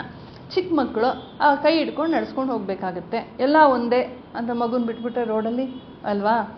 ಸೊ ವ್ಯವಹಾರಕ್ಕೆ ಹಾಗೆ 10,000 ರೂಪಾಯಿ ಮನೇಲಿದ್ದರೆ, ಮನೇಲಿ ನಿಮಗೆ ನಿಮ್ಮ ಹೆಂಡತಿ ಕೈಲಿ ಕೊಡ್ತೀರಾ ಅಥವಾ 10 ವರ್ಷದ ಮಗು ಕೈಲಿ ಕೊಡ್ತೀರಾ? ಅದು ಚಾಕ್ಲೇಟ್ ತಿಂದಾಕ್ಬಿಡುತ್ತೆ 10,000 ರೂಪಾಯಿಗೆ ಬೇಕಾದ್ರೆ ಅಲ್ವಾ? ವ್ಯವಹಾರಕ್ಕೆ ಕೆಲವು ಬೇರೆ ಆಗತ್ತೆ. ಹಾಗಾಗಿ ವ್ಯವಹಾರದ ನೆಲೆಯಲ್ಲಿ ಎಷ್ಟು ಬೇಕೋ ಅಷ್ಟು ಇಂಥ ವ್ಯವಸ್ಥೆಯನ್ನು ಮಾಡ್ಕೋಬೇಕೇ ಹೊರತು ತಾತ್ವಿಕವಾಗಿ ಯಾವ ಭೇದವೂ ಇಲ್ಲ. ಅದನ್ನು ಇಲ್ಲಿ ಪ್ರಶ್ನೆಯಾಗಿ ಅವರು ಹಾಕಿದ್ದಾರೆ. ಮುಂದೆ ಏನೋ ಹೇಳ್ತಾ ಹೋಗ್ತಾರೆ. ಹೇಳ್ತಾರೆ, ನಾಟಕವ ನೋಡು ಬ್ರಹ್ಮಾಂಡ ರಂಗಸ್ಥಳದಿ ಕೋಟಿ ನಟರಾಂತಿಹರು ಚಿತ್ರಪಾತ್ರಗಳು. ಈ ದೊಡ್ಡ ಬ್ರಹ್ಮಾಂಡವೆಲ್ಲ ಒಂದು ದೊಡ್ಡ ನಾಟಕ. ನಾಟಕಕ್ಕೆ ಮೊದಲಿಲ್ಲ ಕೊನೆ ಇಲ್ಲ. ನೋಟಕರು ಮಾಟಕರೇ ಮಂಕುತಿಮ್ಮ. ಇಲ್ಲಿ ಯಾರು ಆ್ಯಕ್ಟರ್ಸು? ನಾವೇ ಆ್ಯಕ್ಟರ್ಸು. ನೋಡೋರು ಯಾರು? ಸ್ಪೆಕ್ಟೇಟರ್ಸ್ ಯಾರು? ಅದು ನಾವೇ. ಈ ಬ್ರಹ್ಮಾಂಡ ರಂಗಸ್ಥಳದಲ್ಲಿ ನಾಟಕ ನಡೀತಾ ಇದೆ. ನಮ್ಮೆಲ್ಲರಿಗೂ ಕೂಡ ಇವಾಗ ಈ ವಾಷಿಂಗ್ ಮಿಷನ್ನು ಅದರಲ್ಲೆಲ್ಲ ಒಂದೊಂದು ಚಿಪ್ ಹಾಕಿರ್ತಾರಲ್ಲ, ಪ್ರೋಗ್ರಾಮ್ ಆಗಿರುತ್ತೆ, ಏನೋ ಒಂದು ಚಿಪ್ ಅಂತ ಹಾಕ್ತಾರಲ್ಲ, ಅದೆಲ್ಲ ಪ್ರೋಗ್ರಾಮ್ ಆಗಿಬಿಟ್ಟಿರುತ್ತೆ. ಹಿಂಗೆ ಹೊಡ್ತದೆ, ಹಿಂಗಾಗಬೇಕು. ಹಾಗೆ ನಾವು ಪ್ರೋಗ್ರಾಮ್ಡು. ಬ್ರಹ್ಮ ನಮಗೆ ಹಿಂದಿನ ಜನ್ಮದ ಏನೇನೋ ಇರುತ್ತಲ್ಲ ನಮ್ಮದೆಲ್ಲ ಬುದ್ಧಿ, ಅದರ ಪ್ರಕಾರ ಈ ಜನ್ಮದಲ್ಲಿ ಏನೇನು ಬರಬೇಕೋ ಪ್ರಾರಬ್ಧ ಒಂದು ಚಿಪ್ ಮಾಡಿಬಿಟ್ಟು ನಮ್ಮಲ್ಲಿ ಹಾಕ್ಬಿಟ್ಟು ಕಳಿಸ್ಬಿಟ್ಟಿದ್ದಾನೆ. ನಮಗೇ ಗೊತ್ತಿಲ್ಲ ಆ ಚಿಪ್ ಪ್ರಕಾರ ಆಟಾಡ್ತಾ ಇದ್ದೀವಿ ನಾವು. ಎಲ್ಲಿ ಹೋಗಿ ಏನು ಮಾತಾಡಬೇಕು, ಯಾನ್ ಕಟ್ಕೋಬೇಕು, ಯಾನ್ ಬಿಡಬೇಕು, ಏನೇನು ಸುಖ ದುಃಖ ಅನುಭವಿಸ್ಬೇಕು, ಎಲ್ಲ ಸಾಲ್ ಪ್ರೋಗ್ರಾಮ್ಡ್. ಹಾಗಾಗಿ ನಮ್ಮನ್ನು ನಾವೇ ನೋಡ್ಕೊಳ್ತಾ ಇದ್ದೀವಿ. ನಾವೇ ನಾಟಕದಲ್ಲಿ ಸೂತ್ರಧಾರಿಗಳೆಲ್ಲ ನಮಗೆ ದೇಹ ಅಂತ ನಾವು ಕಾಸ್ಟ್ಯೂಮ್ನ ಹಾಕಿಬಿಟ್ಟು ದಬ್ಬಿಟ್ಟಿದ್ದಾನೆ ಇಲ್ಲಿ ಗ್ರೀನ್ ರೂಮಲ್ಲಿ. ಮೊದಲೇ ನಮ್ಗೆ ಡೈಲಾಗ್ಸ್ ಕೊಟ್ಬಿಟ್ಟು, ಅಯ್ಯೋ ನಾನು ಯಾಕೆ ಹಿಂಗೆ ಮಾತಾಡ್ಬಿಟ್ಟೆ ಅಂತ ನಾವೇ ಅಂದ್ಕೊಳ್ತೀವಿ ಒಂದ್ಸಲ ಅಲ್ವಾ. ಯಾಕೆಂದರೆ ಅಲ್ಲಿ ಇತ್ತು ಸ್ಕ್ರಿಪ್ಟಲ್ಲಿ, ಅದು ಹೇಳಿಸ್ಬಿಡ್ತಾರೆ. ಒಂದು ರೀತಿ ನೋಡಿದ್ರೆ ಎಲ್ಲಕ್ಕೂ ಇನ್ನೊಂದು ಕಾರಣ ಇದೆ. ಅದಕ್ಕೆ ಅಲ್ಲಿಗೆ ನಾವು ಶರಣಾಗಬೇಕು ಅಂತ. ಎಲ್ಲವೂ ಅವನೇ ಮಾಡಿಸ್ತಾನಲ್ವಾ. ಹಂಗಾರೆ ನಂದೇನು ತಪ್ಪು ಅಂದರೆ, ಹಂಗಾರೆ ನನ್ನ ತಪ್ಪಿಲ್ಲ, ಅವನೇ ಹೇಳಿಸಿದ್ದು. ಬಟ್ ನಾನು ಕಷ್ಟ ಅನುಭವಿಸುವಾಗ ಅದು ಕೂಡ ಅವನದೇ ಅಲ್ವಾ. ಎರಡೂ ನಮ್ಮದೇ ಅಂತ ಸ್ವೀಕರಿಸ್ಬೇಕಾಗತ್ತೆ. ಇನ್ನೊಂದು ಪ್ರಶ್ನೆ ಹಾಕ್ತಾರೆ, ಈ ಜಗತ್ತು ಎಷ್ಟು ವಿಚಿತ್ರ ಅಂತ. ನಾನು ಒಂದಕ್ಕೊಂದು ಕನೆಕ್ಟ್ ಮಾಡದೆ ಹಾಗೆ ಹೇಳ್ತಾ ಇದ್ದೀನಿ, ಅಲ್ಲೊಂದು ಇಲ್ಲೊಂದು ರ್ಯಾಂಡಮ್ ಪಿಕಪ್ ಮಾಡಿಕೊಂಡು. ಎಲ್ಲಿಂದೋ ಯಾರಿಗೂ ಅಭಿರುಚಿ ಹುಟ್ಟತ್ತೆ ಅಂತ. ಗ್ರೀಸಿನ ಕಬ್ಬಗಳನ್ನು ಓದುವರು ದೆಹಲಿಯಲ್ಲಿ. ಗ್ರೀಸಿನ ಕಬ್ಬಗಳನ್ನು ಓದುವರು ದೆಹಲಿಯಲ್ಲಿ. ಕಾಶಿಯ ಶಾಸ್ತ್ರಗಳನ್ನು ಆಕ್ಸ್ಫರ್ಡಿನವರು. ದೇಶಕಾಲ ವಿಭಾಗ ಮನದ ರಾಜ್ಯದಲ್ಲಿರದು. ಶ್ವಾಸವದು ಬೊಮ್ಮನದು ಮಂಕುತಿಮ್ಮ. ಯಾರು ಯಾವುದನ್ನು ಓದಬೇಕು? ಇಲ್ಲಿ ಯಾರೋ ಗ್ರೀಕ್ನ ಓದ್ತಾರೆ, ಅಲ್ಲಿನವ್ರು ಯಾರೋ ಕಾಶಿಯ ಶಾಸ್ತ್ರಗಳನ್ನು ಓದ್ತಾರೆ. ಯಾರಿಗೆ ಯಾವ ಅಭಿರುಚಿ ಉಂಟಾಗತ್ತೆ ಹೇಳೋಕ್ಕಾಗಲ್ಲ. ಮಹಾವಿದ್ವಾಂಸರ ಮಕ್ಕಳಿಗೆ ಇಂಟ್ರೆಸ್ಟೇ ಇರಲ್ಲ. ಅಯ್ಯೋ ಬೋರು ನಮ್ಮಪ್ಪ ವೇದಾಂತ ಕೇಳಿ ಕೇಳಿ ಅಂತ. ಇನ್ಯಾರೋ ಪಾಪ ನಾಲ್ಗೇನೆ ಹೊರಡಲ್ಲ. ನಾನು ಅಕ್ಷರಮಲ್ಲೆಲ್ಲ ಪಾಠ ಮಾಡ್ತಿದ್ದೆ, ಅಲ್ಲೊಂದಷ್ಟು ಗ್ರೂಪ್ಸ್ ಬರೋರು, ಫಾರಿನರ್ಸು. ಅವ್ರು ಬರೀ ಏನಕ್ಕೆ ಬರೋರು ಅಂದರೆ ಭಗವದ್ಗೀತೆಯನ್ನು ಸರಿಯಾಗಿ ಉಚ್ಚಾರ ಮಾಡೋಕ್ಕೋಸ್ಕರ ಬರೋರು. 3 ತಿಂಗಳು 4 ತಿಂಗಳು ಬಂದ್ಬಿಟ್ಟು ಪಾಪ ಇಲ್ಲಿ ಬಂದು ನಮ್ಮ ಥರ ನಮ್ಮ ವೇಷ ಭೂಷ ಹಾಕ್ಕೊಂಡು ಕೆಳಗೆ ಕೂತ್ಕೊಳ್ಳೋಕೆ ಅಭ್ಯಾಸ ಇಲ್ಲ. ಹಿಂಗಿರ್ತಿತ್ತು ಕಾಲು. ಹಂಗೂ ಕಷ್ಟಪಟ್ಟು ಕೂತ್ಕೊಂಡು ಒಂದಿಷ್ಟು ಸಂಸ್ಕೃತ ಕಲ್ತ್ಕೊಂಡು ಸುಮ್ಮನೆ ಪಾರ್ಥಾಯ ಪಾಠಾಯ ಪ್ರತಿಬೋಧಿತಾಂ ಅಂತಲೇ ಬರೋದು ಅವ್ರಿಗೆ. ಅವ್ರು ನಮ್ಮ ಥರ ಆಕಾರ ಎಲ್ಲ ಇಲ್ವಲ್ಲ. ಈ ಬರೀ AEIOU 5 ಸ್ವರ. ನಮ್ಮದು ಈ ಊರವ್ರಿಗೆ ಎಷ್ಟು ಸೊಫೆಸ್ಟಿಕೇಟೆಡ್ ಲ್ಯಾಂಗ್ವೇಜ್ ನಮ್ಮದು. ಅದಕ್ಕೆ ನಾವು ಇದು ಮಾತಾಡ್ತೀವಿ, ಅವ್ರ ಥರನೂ ಬೇಕಾದ್ರೆ ಮಾತಾಡ್ತೀವಿ. ಅವ್ರಿಗೆ ಆಗಲ್ಲ, ಕಷ್ಟ ಪಾಪ. ಅಷ್ಟು ಅಂದರೆ ಅಭಿರುಚಿ ನೋಡಿ. ಅಷ್ಟು ದುಡ್ಡು ಕೊಟ್ಟು ಅಷ್ಟು ದೂರ ಬಂದು 3 ತಿಂಗಳು ರಜಾ ಹಾಕ್ಬಿಟ್ಟು ಬಂದು ಇಲ್ಲಿ ಇದ್ಕೊಂಡು ಕೆಳಗೆ ಕೂತ್ಕೊಂಡು ನಮ್ಮ ಸಪ್ಪೆ ಊಟ ತಿನ್ಕೊಂಡು ಪಾಪ ಸಂಸ್ಕೃತ ಕಲಿಬೇಕು. ಭಗವದ್ಗೀತೆ ಉಚ್ಚಾರಣೆಯನ್ನು ಕಲಿಯೋಕ್ಕೆ ಬರೋರು ಹಾಗೆ. ಸೊ ಅದನ್ನು ತಿದ್ಸ್ಕೊಳ್ಳೋರು ಬೇರೆ. ಕರೆಕ್ಟಾಗಿ ಹೇಳ್ತಿದ್ದೀನಾ, ಹೇಳ್ತಿದ್ದೀನಾ. ನನ್ನ ಹೆಸರಿಂದ ನಾನು ಹೇಳ್ಕೊಡ್ತಿದ್ದೆ. ಮಿಸ್ ರಾಚಿ ಅಂತ ಕರೆಯೋರು, ಇಲ್ಲ ಆರತಿ ಅಂತ ಹೇಳ್ಕೊಡ್ತಿದ್ದೆ ನಾನು. ವ್ಯತ್ಯಾಸ ಇಲ್ವಲ್ಲ ಅವರಲ್ಲಿ. RAMA ಏನು ಬರೆದ್ರೆ ರಮಾನೂ ಆಗುತ್ತೆ, ರಾಮನೂ ಆಗುತ್ತೆ, ಶ್ರದ್ಧಾನೂ ಆಗುತ್ತೆ, ಶ್ರಾದ್ದಾನೂ ಆಗುತ್ತೆ. ಆ ಥರ ಸಮಸ್ಯೆ. ಅವ್ರ ಅಭಿರುಚಿ ನೋಡಿ, ಅದನ್ನು ಹೇಳ್ತಾ ಇದ್ದಾರೆ. ದೇಶ ಕಾಲ ವಿಭಾಗ ಮನದ ರಾಜ್ಯದಲ್ಲಿರೋದು. ಶ್ವಾಸವದು ಬೊಮ್ಮನದು ಮಂಕುತಿಮ್ಮ. ಯಾರಿಗೆ ಯಾವ ಇಂಟ್ರೆಸ್ಟ್ ಹುಟ್ಟಿಸ್ತಾನೆ ಹೇಳೋಕ್ಕಾಗಲ್ಲ. ಯಾರೋ ಒಬ್ಬ ಕೊಳೆಗಡುಕನ ಮಗ ಒಬ್ಬ ಮಹಾಜ್ಞಾನಿ ಆಗ್ಬೋದು. ಒಬ್ಬ ಮಹಾ ಋಷಿಯ ಪುಲಸ್ತ್ಯ ಮಹರ್ಷಿಗಳ ಮೊಮ್ಮಗ, ವಿಶ್ರವ ಮಹರ್ಷಿಯ ಮಗ ರಾವಣ ಮಹಾದುಷ್ಟ ಕಂಟಕನಾಗ್ಬಿಟ್ಟ ಅಲ್ವಾ, ಹೇಳೋಕ್ಕಾಗೋದಿಲ್ಲ. ಹಿರಣ್ಯ ಕಶಿಪುವಿನ ಮಗ ಪ್ರಹ್ಲಾದ ಮಹಾಭಾಗವತೋತ್ತಮ ಆಗ್ಬಿಟ್ಟ, ಹೇಳೋಕ್ಕಾಗಲ್ಲ. ಎಲ್ಲ ಸಲ ಹಾಗೆ ಆಗತ್ತೆ ಅಂತಲ್ಲ ಹಾಗೆ. ಸೊ ಇದೆಲ್ಲ ಶ್ವಾಸವದು ಬೊಮ್ಮನದು ಕಲ್ಪ್ರಿಟ್ ಅವನೇ ಅಂತ. ಈ ಬ್ರಹ್ಮನೇ ಹಿಂಗೆಲ್ಲ ಮಾಡೋದು. ಅವನಿಗೇನೋ ಹೊಸ ಹೊಸದ ಟ್ವಿಸ್ಟ್ ಕೊಡೋಕೆ ಇಷ್ಟ ಸೃಷ್ಟಿಯಲ್ಲಿ, ಅದಕ್ಕೆ ಹೀಗೆಲ್ಲ ಮಾಡ್ತಿರ್ತಾನೆ ಅಂತ. ಇನ್ನು ನಮ್ಮಲ್ಲಿ ಒಂದು ಚಪಲ, ಎಷ್ಟು ಸಿಕ್ಕರೂ ತೃಪ್ತಿ ಇರೋದಿಲ್ಲ. ಮನುಷ್ಯ ಸಹಜವಾದ ಚಪಲ. ಬೇಕು ಬೇಕದು ಬೇಕು, ಬೇಕಿದನಗಿನ್ನೊಂದು, ಬೇಕೆನ್ನುತ್ತಾ ಬೊಬ್ಬಿಡುತ್ತಾ ಲಿಹ ಘಟವನಿದನು, ಏಕೆಂದು ರಚಿಸಿದನೋ ಬೊಮ್ಮನೀ ಬೇಕು ಜಪ, ಸಾಕೆನಿಪುದೆಂದಿಗೆಲೋ ಮಂಕುತಿಮ್ಮ. ಬೇಕು ಬೇಕು ಬೇಕು, ಮುಗಿಯೋದೇ ಇಲ್ಲ. ನಾವೇ ಬ್ರೇಕ್ ಹಾಕಬೇಕು, ಬೇಕುಗೆ ನಾವೇ ಬ್ರೇಕು ಹಾಕಬೇಕು. ಅದು ತಾನಾಗಿ ನಿಲ್ಲೋ ಅಂಥದ್ದಲ್ಲ. ಜನ್ಮ ಜನ್ಮಗಳಲ್ಲಿ ಬೇಕು ಅನ್ಕೊಂಡ್ಬಂದಿದ್ದೀವಿ ನಾವು, ಬರೀ ಈ ಜನ್ಮದಲ್ಲ. ಪುಟ್ಟ ಪಾಪು ನಾವು ಅಂಬೆಗಾಲಿಡೋವಾಗ ಅಲ್ಲೇನೋ ಪಳಪಳ ಅಂತಿರುತ್ತಲ್ಲ, ಅದು ಬೇಕು ಅನಿಸುತ್ತೆ, ಅದಕ್ಕಾಗಿಯೇ ನಾವು ಅಂಬೆಗಾಲಿಡೋದು. ಆಮೇಲೆ ದೂರ ಇಡ್ತಾರೆ, ಅದನ್ನು ಇಟ್ಕೊಳ್ಳೋಕ್ಕೆ ನಾವು ನಿಂತ್ಕೊಳ್ಳೋದು. ಆಮೇಲೆ ಸ್ಕೂಲಿಗೆ ಹೋಗ್ತೀವಿ, ಅದು ಬೇಕು, ಇದು ಬೇಕು, ಮತ್ತೊಂದು ಬೇಕು, ಚಾಕ್ಲೇಟ್ ಬೇಕು ಅಂತ ಆಗುತ್ತೆ. ಆಮೇಲೆ ಫ್ರೆಂಡ್ಸ್ ಬೇಕು, ಆಮೇಲೆ ಆಟ ಪಾಠ ಬೇಕು, ಆಮೇಲೆ ಹುಡುಗಿ ಬೇಕು, ಹುಡುಗ ಬೇಕು, ಆಮೇಲೆ ಸಂಸಾರ, ಆಮೇಲೆ ಮನೆ ಬೇಕು, ಕಾರ್ ಬೇಕು, ಬೇಕು ಬೇಕು ಬೇಕು ಅಂದ್ಕೊಂಡು ಎಲ್ಲ ಸಂಗ್ರಹ ಆದರೂ ಸಾಕು ಅಂತ ಮಾತ್ರ ಹೇಳೋದಿಲ್ಲ ನಾವು. ನಮ್ಮ ರಾಮಕೃಷ್ಣ ಆಶ್ರಮದಲ್ಲಿ ಪೂಜ್ಯ ಸ್ವಾಮಿ ಪುರುಷೋತ್ತಮಂಜಿ ಅಂತಿದ್ರು. ಅವರೊಂದು ಪುಸ್ತಕ ಬರೆದಿದ್ರು. ಅದೊಂದು ಪುಸ್ತಕದಲ್ಲಿ ಒಂದು ಸಾಲು ಚೆನ್ನಾಗಿತ್ತದು. ನನಗೆ ಅನ್ನ ಛತ್ರವನ್ನು ಕಟ್ಟುವಂಥ ಆಸೆ, ಸ್ವಾಮಿಗಳು ಬರ್ಕೊಂಡಿರೋದು. ಯಾಕೆ ಅಂದ್ರೆ ಜಗತ್ತಲ್ಲಿ ಎಲ್ಲಾ ಕಡೆ ಮನುಷ್ಯ ಬೇಕು ಬೇಕು ಬೇಕು ಬೇಕು ಅಂತ ಅವ್ನ ಬಾಯಿ ಸಾಕು ಅನ್ನೋದು ಕೇಳಲ್ಲ ಯಾವಾಗ. ಅದಕ್ಕೆ ಅನ್ನದ ಛತ್ರದಲ್ಲಿ ಎಲ್ಲ ಬರಬೇಕು, ಬಡಿಸ್ಬೇಕು ಬಡಿಸ್ಬೇಕು ಬಡಿಸ್ಬೇಕು ಬಡಿಸ್ಬೇಕು. ಎಷ್ಟೊಂದು ಬಡಿಸ್ತೀರ, ಕೊನೆಗೂ ಸಾಕು ಅಂತಂದ ಆ ಪದ ಕೇಳೋಗೋಸ್ಕರ ಅನ್ನ ಛತ್ರ ಕಟ್ಟಬೇಕು. ಸಾಕೇನಿರ್ತದೆ ಎಲ್ಲಿಗೆ ನಮಗ್ ನಾವೇ ಕೇಳ್ಕೊಳ್ಬೇಕು. ವಸ್ತುಗಳು ಇದು ಕೊನೆ ಮೊದಲೇ ಇಲ್ಲ, ಮತ್ತೆ ಮುಂದಿನ ಜನ್ಮ ಇದೆ ಕಂಟಿನ್ಯೂಯೇಷನ್. ನಾವು ಈ ಜನ್ಮದಲ್ಲಿ ಬರೀ ಈ ಜನ್ಮದಷ್ಟೇ ಇಂಟ್ರೆಸ್ಟ್ ನ ಅನುಭವಿಸ್ತಾ ಇದೀವಿ. ಫಿಕ್ಸ್ಡ್ ಡೆಪಾಸಿಟ್ ಇನ್ನೂ ಇದೆ. ಫಿಕ್ಸ್ಡ್ ಡೆಪಾಸಿಟ್ಗೆ ಸಂಚಿತ ಅಂತ ಹೆಸರು. ಹೇಗೆ ಅಂದ್ರೆ ಎಷ್ಟೊಂದು ಜನ್ಮ ಬಂದಿದೆಯಲ್ಲ, ಆ ಜನ್ಮದೆಲ್ಲ ಹಾಕಿ ಹಾಕಿ ಫಿಕ್ಸ್ಡ್ ಡೆಪಾಸಿಟ್ ದೊಡ್ಡದಾಗೆ ಇದೆ ನಮ್ಗೆಲ್ಲ, ಆಯ್ತಾ? ಈ ಜನ್ಮದಲ್ಲಿ ಅದ್ರ ಇಂಟ್ರೆಸ್ಟ್ ಅನುಭವಿಸ್ತಾ ಇದೀವಿ. ಪ್ರಾರಬ್ಧ ಅಂದ್ರೆ ಬರೀ ಇಂಟ್ರೆಸ್ಟ್ ಅಷ್ಟೇ. ಸೊ ನಾವು ಈ ಜನ್ಮದಲ್ಲಿ ಸತ್ಸಂಗ ಬಂದ ತಕ್ಷಣ ಎಲ್ಲ ಕ್ಲಿಯರ್ ಆಗಿಲ್ಲ, ಇನ್ನು ಅದೆಲ್ಲ ಇದೆ. ಅದ್ ಮುಂದಿನ ಜನ್ಮ ಕರ್ಕೊಂಡು ಹೋಗುತ್ತೆ. ಅದನ್ನ ಕಡಿಮೆ ಮಾಡ್ತಾ ಬರ್ಬೇಕು ನಾವು. ಅದಕ್ಕೆ ಏನ್ ಮಾಡ್ಬೇಕು? ಕೊಡ್ತಾ ಬರ್ಬೇಕು. ತನು ಮನ ಧನದಿಂದ ಕೊಡ್ಬೇಕು. ಇವರೆಲ್ಲ ಏನ್ ಮಾಡಿದ್ರು ಮಹಾತ್ಮರು? ಕೊಟ್ರು. ರಾಮಕೃಷ್ಣ ಪರಮಹಂಸರು ಒಂದು ಉದಾಹರಣೆ ಹೇಳ್ತಾರೆ. ನಮ್ಮ ಜೀವನ ಅದೊಂದು ದೋಣಿ ಇದ್ದಂಗೆ. ಈ ದೋಣಿ ಹೋಗ್ತಾ ಇದೆ. ನಾವೇನ್ ಮಾಡ್ಬಿಡ್ತೀವಿ? ಚೆನ್ನಾಗಿದೆ ಅಂತ, ನೀರ್ ಚೆನ್ನಾಗಿದೆ, ತಂಬಳೂ ಚೆನ್ನಾಗಿದೆ, ಇದನ್ನ ತಗೊಂಡು ದೋಣಿ ತುಂಬಿಸ್ಕೊಂಡ್ಬಿಡ್ತೀವಿ. ಈ ದೋಣಿ ಮುಗಿಸ್ಕೊಳ್ಳೋ ಸ್ಥಿತಿ ಬಂದ್ಬಿಟ್ಟಿದೆ. ಏನ್ ಮಾಡ್ಬೇಕಪ್ಪ? ನೀರನ್ನ ಆಚೆ ಹಾಕ್ಬೇಕು. ಕೆರೆಗೆ ನೀರನ್ನು ಕೆರೆಗೆ ಚೆಲ್ಲಿ ವಾಪಸ್ ಕೊಟ್ಬಿಡು ಅಂತ. ವಾಪಸ್ ಕೊಡ್ತಾ ಕೊಡ್ತಾ ಮಧುರವಾಗ್ತೀವಿ.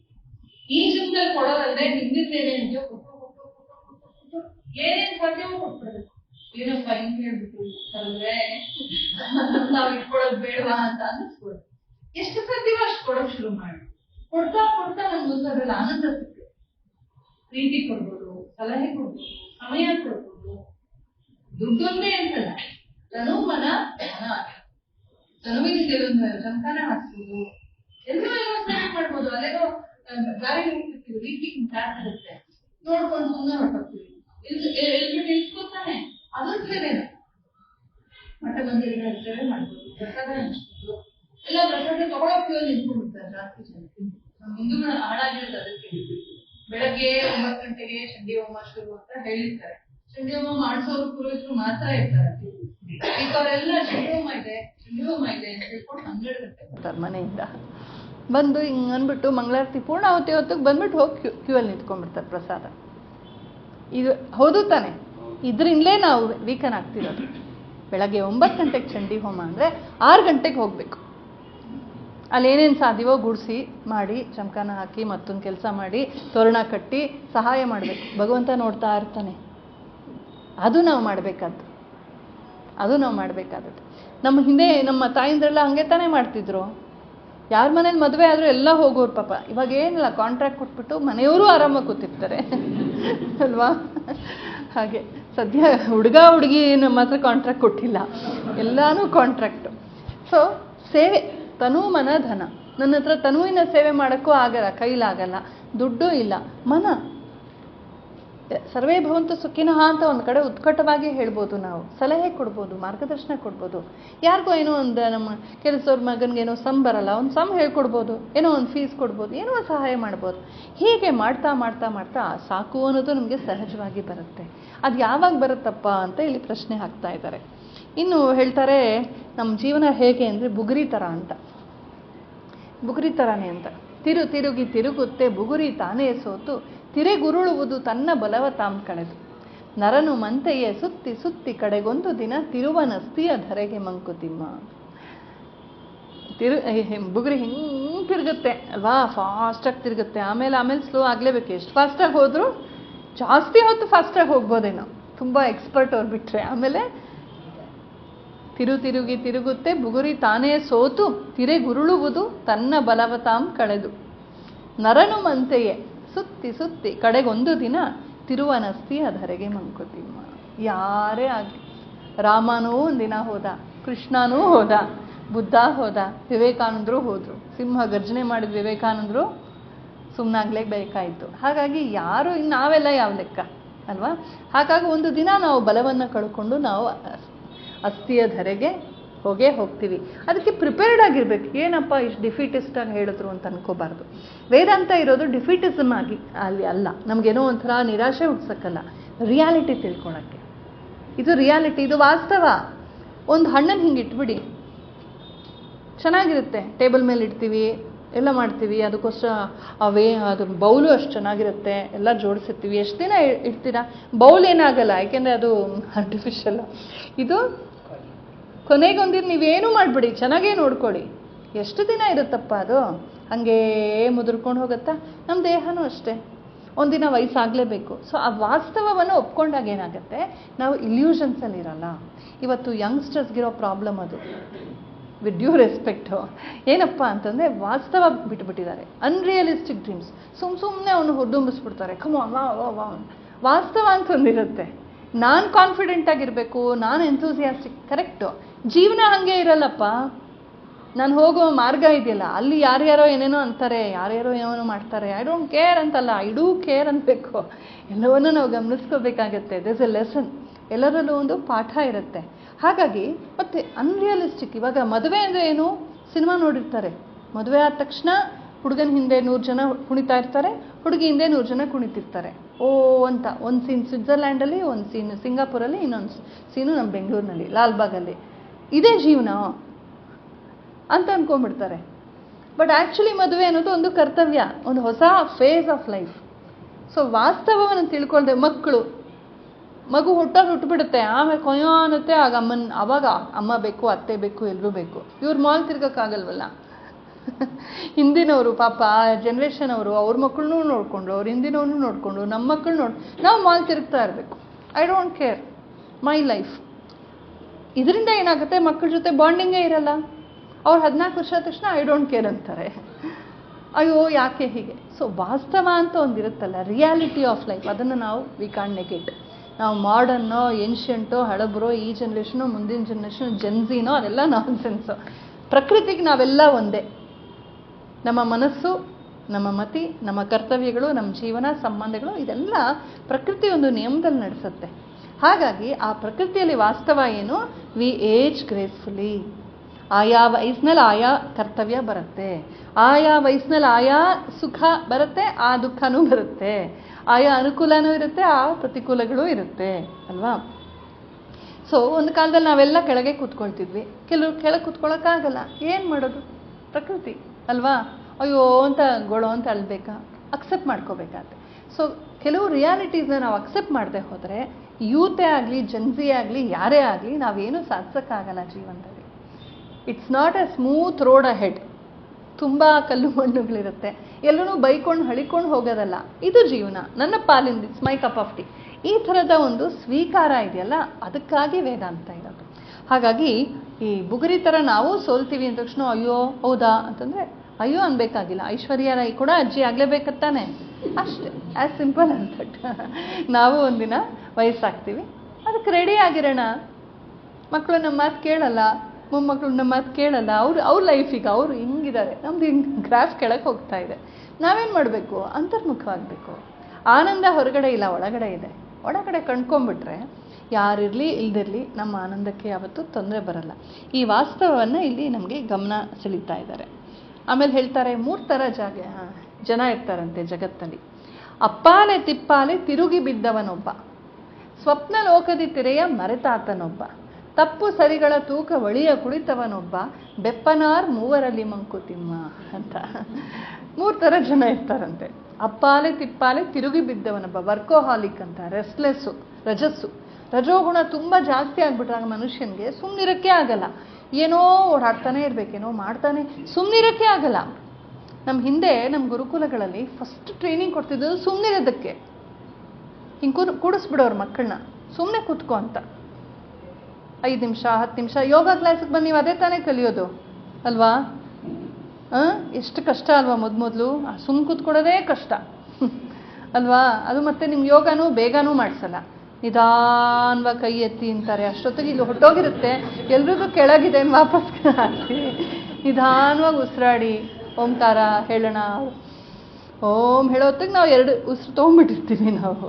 ಅಂದರೆ ಅಷ್ಟು ರೆಸ್ಟ್ಲೆಸ್ನೆಸ್ ಇದೆ ನಮ್ಮಲ್ಲಿ. ಕೆಲವ್ರು ಇರ್ತಾರೆ, ಅವ್ರಿಗೆ ಯಾವಾಗಲೂ ವರ್ಕೋಹಾಲಿಕ್ಸು, ಏನೋ ಒಂದು ಮಾಡ್ತಾನೇ ಇರಬೇಕು. ಹಳ್ಳಿಗೆ ಅದೇ ಒಂದಿದೆ, ನಾಯಿಗೆ ನಿಲ್ಲಕ್ಕೆ ಪುರ್ಸತ್ತಿಲ್ಲ, ಮಾಡೋಕ್ಕೆ ಕೆಲಸ ಇಲ್ಲ ಅಂತ. ಆ ಥರ ಪರ್ಪಸ್ಲೆಸ್ ವರ್ಕ್, ಅದೊಂದು ಎಕ್ಸ್ಟ್ರೀಮು. ಅದೊಂಥರ ಜನ ಇರ್ತಾರೆ ಕೆಲವರು. ಇನ್ನು ಸ್ವಪ್ನ ಲೋಕದಿ ತಿರೆಯ ಮರೆತಾತನೊಬ್ಬ. ಕೆಲವರು ತುಂಬ ಡ್ರೀಮಿ, ನಾನು ಹಂಗಿದ್ರೆ ಎಷ್ಟು ಚೆನ್ನಾಗಿರ್ತಿತ್ತು, ನಾನು ಹಿಂಗಿರಬೇಕಾಗಿತ್ತು, ನಾನು ಹಂಗೆ ಬರೀ ಆಲೋಚನೆ, ಬರೀ ಡ್ರೀಮ್.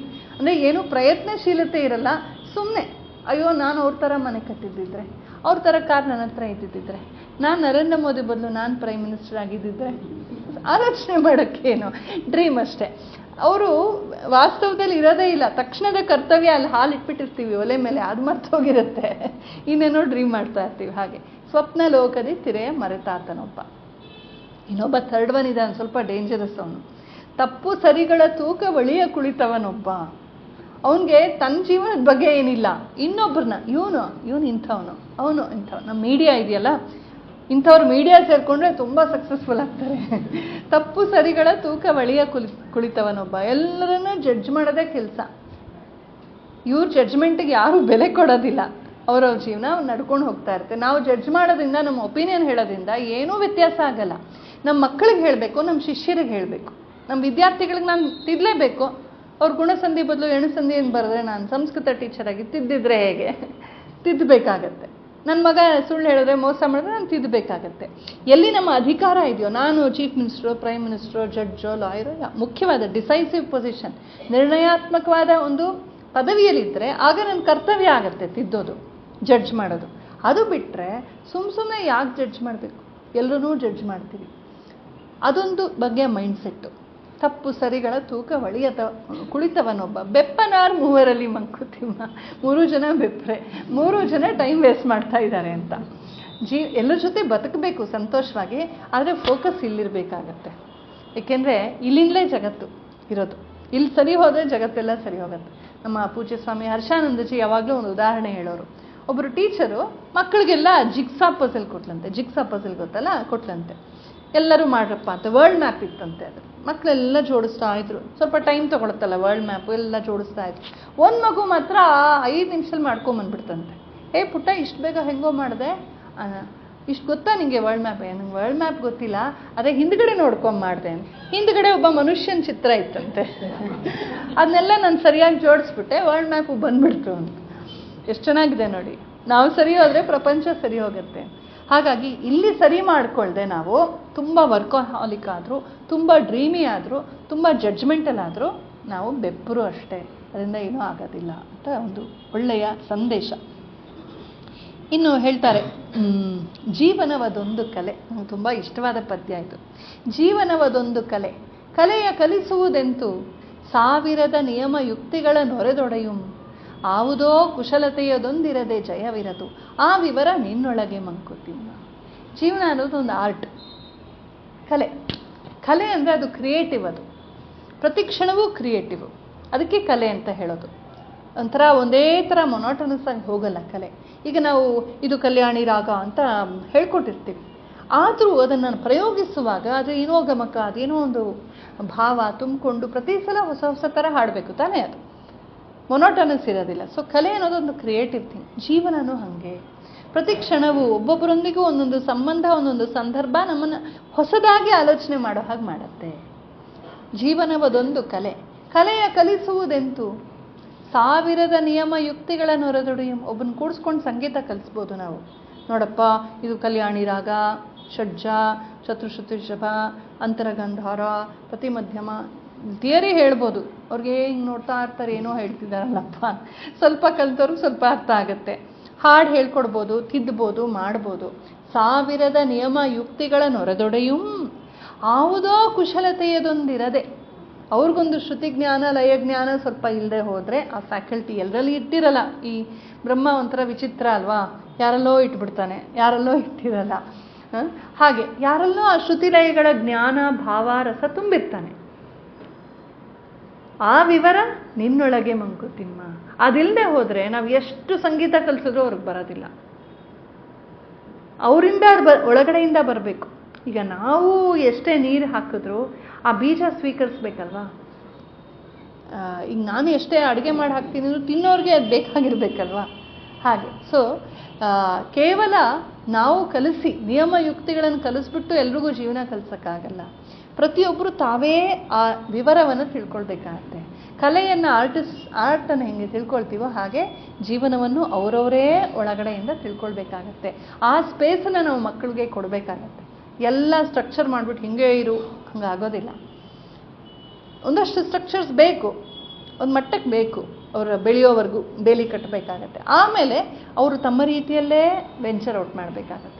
ಯಾಕೆ ನಾನು ಮಾಡೋದಿಲ್ಲ, ನಾನು ಹೇಳಿದಂಗೆ ಮಾಡೋದಿಲ್ಲ, ನಾನು ಮಾಡಿದ ಪೂಜೆನೇ ಮಾಡಲ್ಲ, ನನ್ನ ಗುರುಗಳ ಹತ್ರನೇ ಬರಲ್ಲ, ನನ್ನದೇ ಮಾಡಲ್ಲ, ನಾನು ಇಷ್ಟು ಒಳ್ಳೆ ಸಂಸ್ಥೆ ಕಟ್ಟಿದ್ದೀನಿ, ನನ್ನ ಸಂಸ್ಥೆ ಯಾಕೆ ನಡೆಸಲ್ಲ ಅಂದರೆ ಹಾಗಾಗೋದಿಲ್ಲ. ಆಗಬೇಕು ಅಂತಿದ್ರೆ ಆಗತ್ತೆ, ಇಲ್ಲದೆ ಹೋದರೆ ಅವ್ರು ಬೇರೆ ಥರ ಹೋಗ್ತಾರೆ. ಯಾಕೆ? ಅವ್ರದ್ದು ಯಾವುದೋ ಒಂದು ಪ್ರೋಗ್ರಾಮ್ ಇರುತ್ತಲ್ಲ, ಬ್ರಹ್ಮ ಅವನದು ಕೆಲಸ ಅದು. ಅವ್ನು ಹಿಂಗೆ ಬಾಸಾಕು ನೀನು ಅಂತ ಆ ಕಡೆ ಹೇಳ್ಕೊಂಡು ಹೋಗ್ತಿರ್ತಾನೆ. ಅದೇ ಇವಾಗೆಲ್ಲ ನಾವು ನೋಡ್ತೀವಿ, ಎಲ್ಲ 5 ಬೆಡ್ರೂಮ್ ಹೌಸು, ಡೂಪ್ಲೆಕ್ಸ್ ಹೌಸು ಎಲ್ಲ ಕಟ್ಬಿಟ್ಟು ಮಾಡ್ತೀವಿ. ಮಕ್ಕಳನ್ನೆಲ್ಲ ಅಮೆರಿಕಾಗೆ ಎಕ್ಸ್ಪೋರ್ಟ್ ಮಾಡಿಬಿಟ್ಟಿರ್ತೀವಿ. ಅವ್ರು ಯಾವಾಗಲೂ ಮೊದಲೆಲ್ಲ 1 ವರ್ಷಕ್ಕೊಂದ್ಸಲ ಬರ್ತಾರೆ, ಆಮೇಲೆ 3 ವರ್ಷಕ್ಕೊಂದ್ಸಲ, ಆಮೇಲೆ I'm so busy dad, I'm so busy mom. ಈಗ ದಿನ ಫೋನಲ್ಲೇನೋ ಮಾತಾಡ್ಬಿಡ್ತಾರೆ. ಆಯಿತಾ? ಇಲ್ಲಿ 5 ಬೆಡ್ರೂಮ್ ಹೌಸು, ಇವ್ರಿಗೆ ರುಮ್ಯಾಟಿಸಮ್ ಶುರು ಆಗುತ್ತೆ. ನೀವೆಲ್ಲ ಯೋಗ ಬರ್ತೀರಾ ಬಿಡಿ, ನಿಮ್ಗೆ ಪ್ರಾಬ್ಲಮ್ ಇಲ್ಲ. ಮಿಕ್ಕವರು ಯಾವಾಗಲೂ ಸಿಂಕಿಂಗ್ ಸೋಫಾಲ್ ಕೂತ್ಕೊಂಡು ವಾಟ್ಸಪ್ ನೋಡೋರಿಗೆ ಬೇಗ ಬಂದ್ಬಿಡುತ್ತೆ ರುಮ್ಯಾಟಿಸಮು. ಮೇಲೆ ಹತ್ತಕ್ಕೆ ಆಗಲ್ಲ. ಕೆಳಗಡೆ ಒಂದು ರೂಮ್ ಮಾಡ್ಕೊಂಡಿದ್ರೆ ಪುಣ್ಯಕ್ಕೆ ಅಡುಗೆ ಮನೆ ರೂಮು ಅಷ್ಟೇ, ಮಿಕ್ಕಿದೆಲ್ಲ ತಿಂಗಳಿಗೊಂದ್ಸಲ ಕೆಲಸವನ್ನು ಕಲಿಸ್ಬಿಟ್ಟು ಕ್ಲೀನ್ ಮಾಡ್ಸೋಕ್ಕೆ ಅಲ್ವಾ. ಸೊ ನಾವೇನೋ ಅಂದ್ಕೊಳ್ತೀವಿ, ಆಗೋದೊಂದೇ. ಮನೆಯನ್ನೆಲ್ಲ ಅವ್ರು ಕೊಟ್ಬಿಟ್ಟು ಹೋಗ್ತೀವಿ, ಅವ್ರು ಬರ್ತಾರೆ, ಓಲ್ಡ್ ಫ್ಯಾಷನ್ ಅಂತಾರೆ.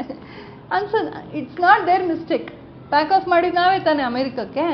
ಅದೆಲ್ಲೋ ಚಿಲ್ಕೂರ್ಗೆ ಹೋಗ್ಬಿಟ್ಟು ವೆಂಕಟೇಶ್ನ ಹತ್ರ ಪ್ರಾರ್ಥನೆ ಮಾಡಿ, ಗೊತ್ತಲ್ವಾ, ಚಿಲ್ಕೂರಲ್ಲಿ ವೀಸಾ ವೆಂಕಟೇಶ್ನ ಹತ್ರ ಹೋಗಿ ನನ್ನ ಮಗನಿಗೆ ಅಮೇರಿಕಾ ಕಳಿಸು, ಆಮೇಲೆ ಯುರೋಪ್ ಕಳಿಸು, ಜರ್ಮನಿಗೆ ಕಳಿಸು ಅಂತ ಪಕ್ಕದ ಮನೆಯವ್ರು ಹೋಗ್ಬಿಟ್ಟಿದ್ದಾರೆ. ಓರ್ಗತಿ ಮಗ ಹೋಗ್ಬಿಟ್ಟಿದ್ದಾನೆ, 4ನೇ ಮಗ ಹೋಗ್ಬಿಟ್ಟು ನೀನು ಹೋಗ್ಬಿಡಪ್ಪ ಕಳ್ಸಿದ್ದು ನಾವೇ ಅಲ್ವಾ. ಹಾಗೆ ಸೊ ಏನು ಮಾಡೋಕ್ಕಾಗಲ್ಲ, ಪರಿಸ್ಥಿತಿ ಹಾಗೆ. ನಾವು ವಿಶ್ವೇಶ್ವರಯ್ಯನವ್ರಿಗೆ ಅವ್ರ ತಾಯಿ ಹೇಳ್ದಂಗೆ ಇಡೀ ಹಳ್ಳಿಗೆ ನೀರು ತಂದು ಕೊಡು ಹೆಂಗಾದರೂ ನೀನು. 6 ವರ್ಷದ ಮಗುಗೆ ಹೇಳ್ತಾರೆ ಅವ್ರ ತಾಯಿ ವೆಂಕಟಲಕ್ಷ್ಮಮ್ಮ, ಮಗು ನೀನು ದೊಡ್ಡವನಾದ್ಮೇಲೆ ನಾವು ಇಡೀ ಹಳ್ಳಿಗೆ ನೀರು ಬರೋ ಹಾಗೆ ಮಾಡು.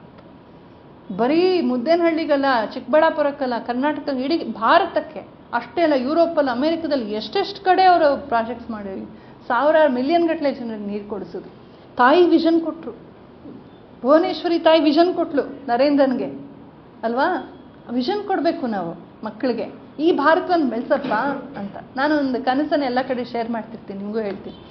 ಆ ಚಿಲ್ಕೂರು ಗುಡಿ ಇದೆಯಲ್ಲ ವೆಂಕಟೇಶ್ವರಂದು, ಅದರ ಬ್ರಾಂಚಸ್ನ ಎಲ್ಲ ಕಡೆ ನಾವು ತೆಗಿಬೇಕು. ಎಲ್ಲೆಲ್ಲಿ? ಅಮೇರಿಕದಲ್ಲಿ, ಜರ್ಮನಿಯಲ್ಲಿ, UK ಎಲ್ಲ ಕಡೆ. ಅಲ್ಲಿ ಅವ್ರು ಬರಬೇಕು, ಅವ್ರು ಬಂದ್ಬಿಟ್ಟು ಸುತ್ತಬೇಕು, ಭಾರತಕ್ಕೆ ವೀಸಾ ಕೊಡಿಸು, ಭಾರತಕ್ಕೆ ವೀಸಾ ಕೊಡಿಸು. ಚೆನ್ನಾಗಿದೆಯಾ? ಅಂಥ ಭಾರತ ಕಟ್ಟಬೇಕು ನಾವು. ಯಾಕಪ್ಪ ಇಲ್ಲಿ ಬಂದ್ವಿ, ವಾಪಸ್ ಬರಬೇಕು ಅವರು. This is the time. ಒಳ್ಳೆ ಪ್ರಧಾನಿ ಬಂದಿದ್ದಾರೆ, ರಾಜರ್ಷಿ ಇದ್ದಾರೆ ಮೇಲೆ ಅಲ್ವಾ. ಅಂದರೆ it's all starts with A vision.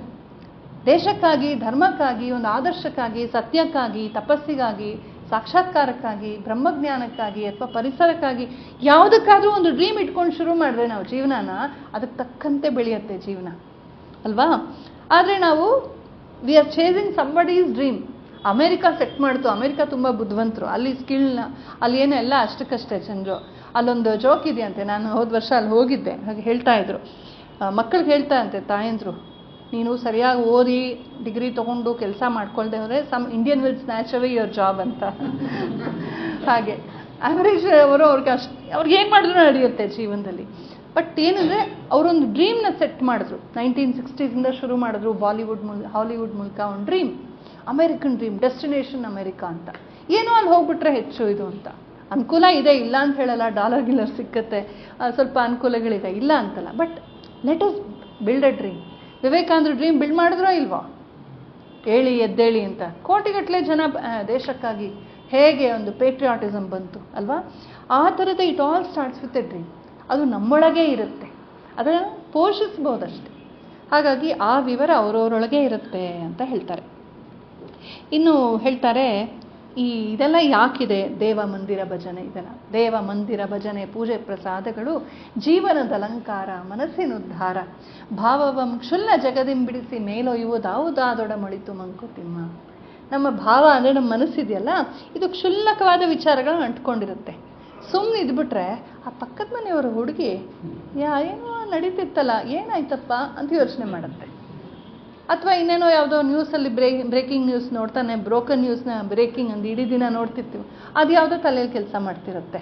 ಅಥವಾ ಏನೋ ನಮ್ಮದೇನೋ ಸಮಸ್ಯೆ, ಆವತ್ತು 10 ವರ್ಷದಿಂದ ಅವಳು ಹಂಗೆ ಅಂದ್ಬಿಟ್ಲು, ನಂಗೆ ವಾಪಸ್ ಹೇಳಕ್ಕೆ ಈಗ ಸಿಕ್ಕರೆ ಹೇಳೇ ಬಿಡ್ತೀನಿ ನೋಡಿ, ಹಿಂಗೆ ಯೋಚನೆ ಮಾಡ್ತಿರುತ್ತೆ. ನಮ್ಮ ಮನಸ್ಸಿದೆಯಲ್ಲ, ಇಂಥದ್ದೇ ಚೀಪ್ ರೇಟಲ್ಲಿ ಸಿಕ್ಕಾಕೊಂಡ್ಬಿಟ್ಟಿರುತ್ತೆ. ಹ್ಯಾಂಗ್ ಓವರಲ್ಲಿ ಇರ್ತೀವಿ ಯಾವಾಗಲೂ. ಎಮೋಷ್ನಲ್ ಗಾರ್ಬೇಜ್ ಅಂತ ಹೇಳ್ತಾರಲ್ಲ, ಭಾವಗಳ ಕಸ, ದುರ್ಭಾವನೆಗಳ ಕಸವನ್ನು ಹೊತ್ಕೊಂಡೇ ತಿರುಗಾಡುತ್ತೆ ಮನಸ್ಸು. ಅಲ್ಲಿಂದ ಮೇಲೊಯ್ದು ಭಾವವಂ ಕ್ಷುಲ್ಲ ಜಗದಿಂಬಿಡಿಸಿ ಮೇಲೊಯ್ಯುವುದು ಆವುದಾದೊಡ ಮೊಳಿತು ಮಂಕುತಿಮ್ಮ. ಅದನ್ನ ಮರೆಸಬೇಕು. ಅದಕ್ಕಾಗಿ ದೇವ ಮಂದಿರ ಭಜನೆ ಪೂಜೆ ಪ್ರಸಾದಗಳು ಜೀವನದ ಅಲಂಕಾರ ಮನಸ್ಸಿನ ಉದ್ಧಾರ. ನೀವು ದೇವಸ್ಥಾನಕ್ಕೆ ಹೋದಷ್ಟು ಕಾಲ, ದೇವಸ್ಥಾನ ಎಂಟರ್ ಆಗ್ತಿರೋವಾಗಲೇ ಒಂಥರ ಬೇರೆ ಆ್ಯಂಬಿಯನ್ಸು, ಏನೋ ಭಕ್ತಿ ಬರುತ್ತೆ. ಅಲ್ಲಂತೂ ಒಳ್ಳೊಳ್ಳೆ ಶಿಲ್ಪಕಲೆ ಎಲ್ಲ ಇದ್ಬಿಟ್ರೆ ಅಂತೂ ಅಲ್ಲಿ ನೋಡ್ತೀವಿ, ಪ್ರಹ್ಲಾದನ ನೋಡ್ತೀವಿ, ನಾರದರನ್ನ ನೋಡ್ತೀವಿ, ಗಣಪತಿ ನೋಡ್ತೀವಿ, ಮನಸ್ಸು ತುಂಬ ಅದೇ. ಅಥವಾ ಸುಂದರವಾದ ಡಿಸೈನ್ ಇರುತ್ತೆ, ಆ ಎಸ್ಥೆಟಿಕ್ಸು, ಆ ಭಕ್ತಿ, ಮತ್ತು ಪ್ರಶಾಂತವಾಗಿ ಎಷ್ಟು ಸಂತೋಷ ಆಗುತ್ತೆ. ಹೋಗ್ತೀವಿ, ಆ ದೇವರು ಅಷ್ಟೊಂದು ಅಲಂಕಾರ ಮಾಡ್ತಾರೆ ದೇವ್ರಿಗೆ. ಇಲ್ಲದೆ ಅವರೇ ನಾವು ಪಕ್ಕದವ್ರ ಅಲಂಕಾರ ನೋಡ್ತಿರ್ತೀವಿ, ಸೀರೆ ಚೆನ್ನಾಗಿದೆ, ನೆಕ್ಲೆಸ್ ಚೆನ್ನಾಗಿದೆ.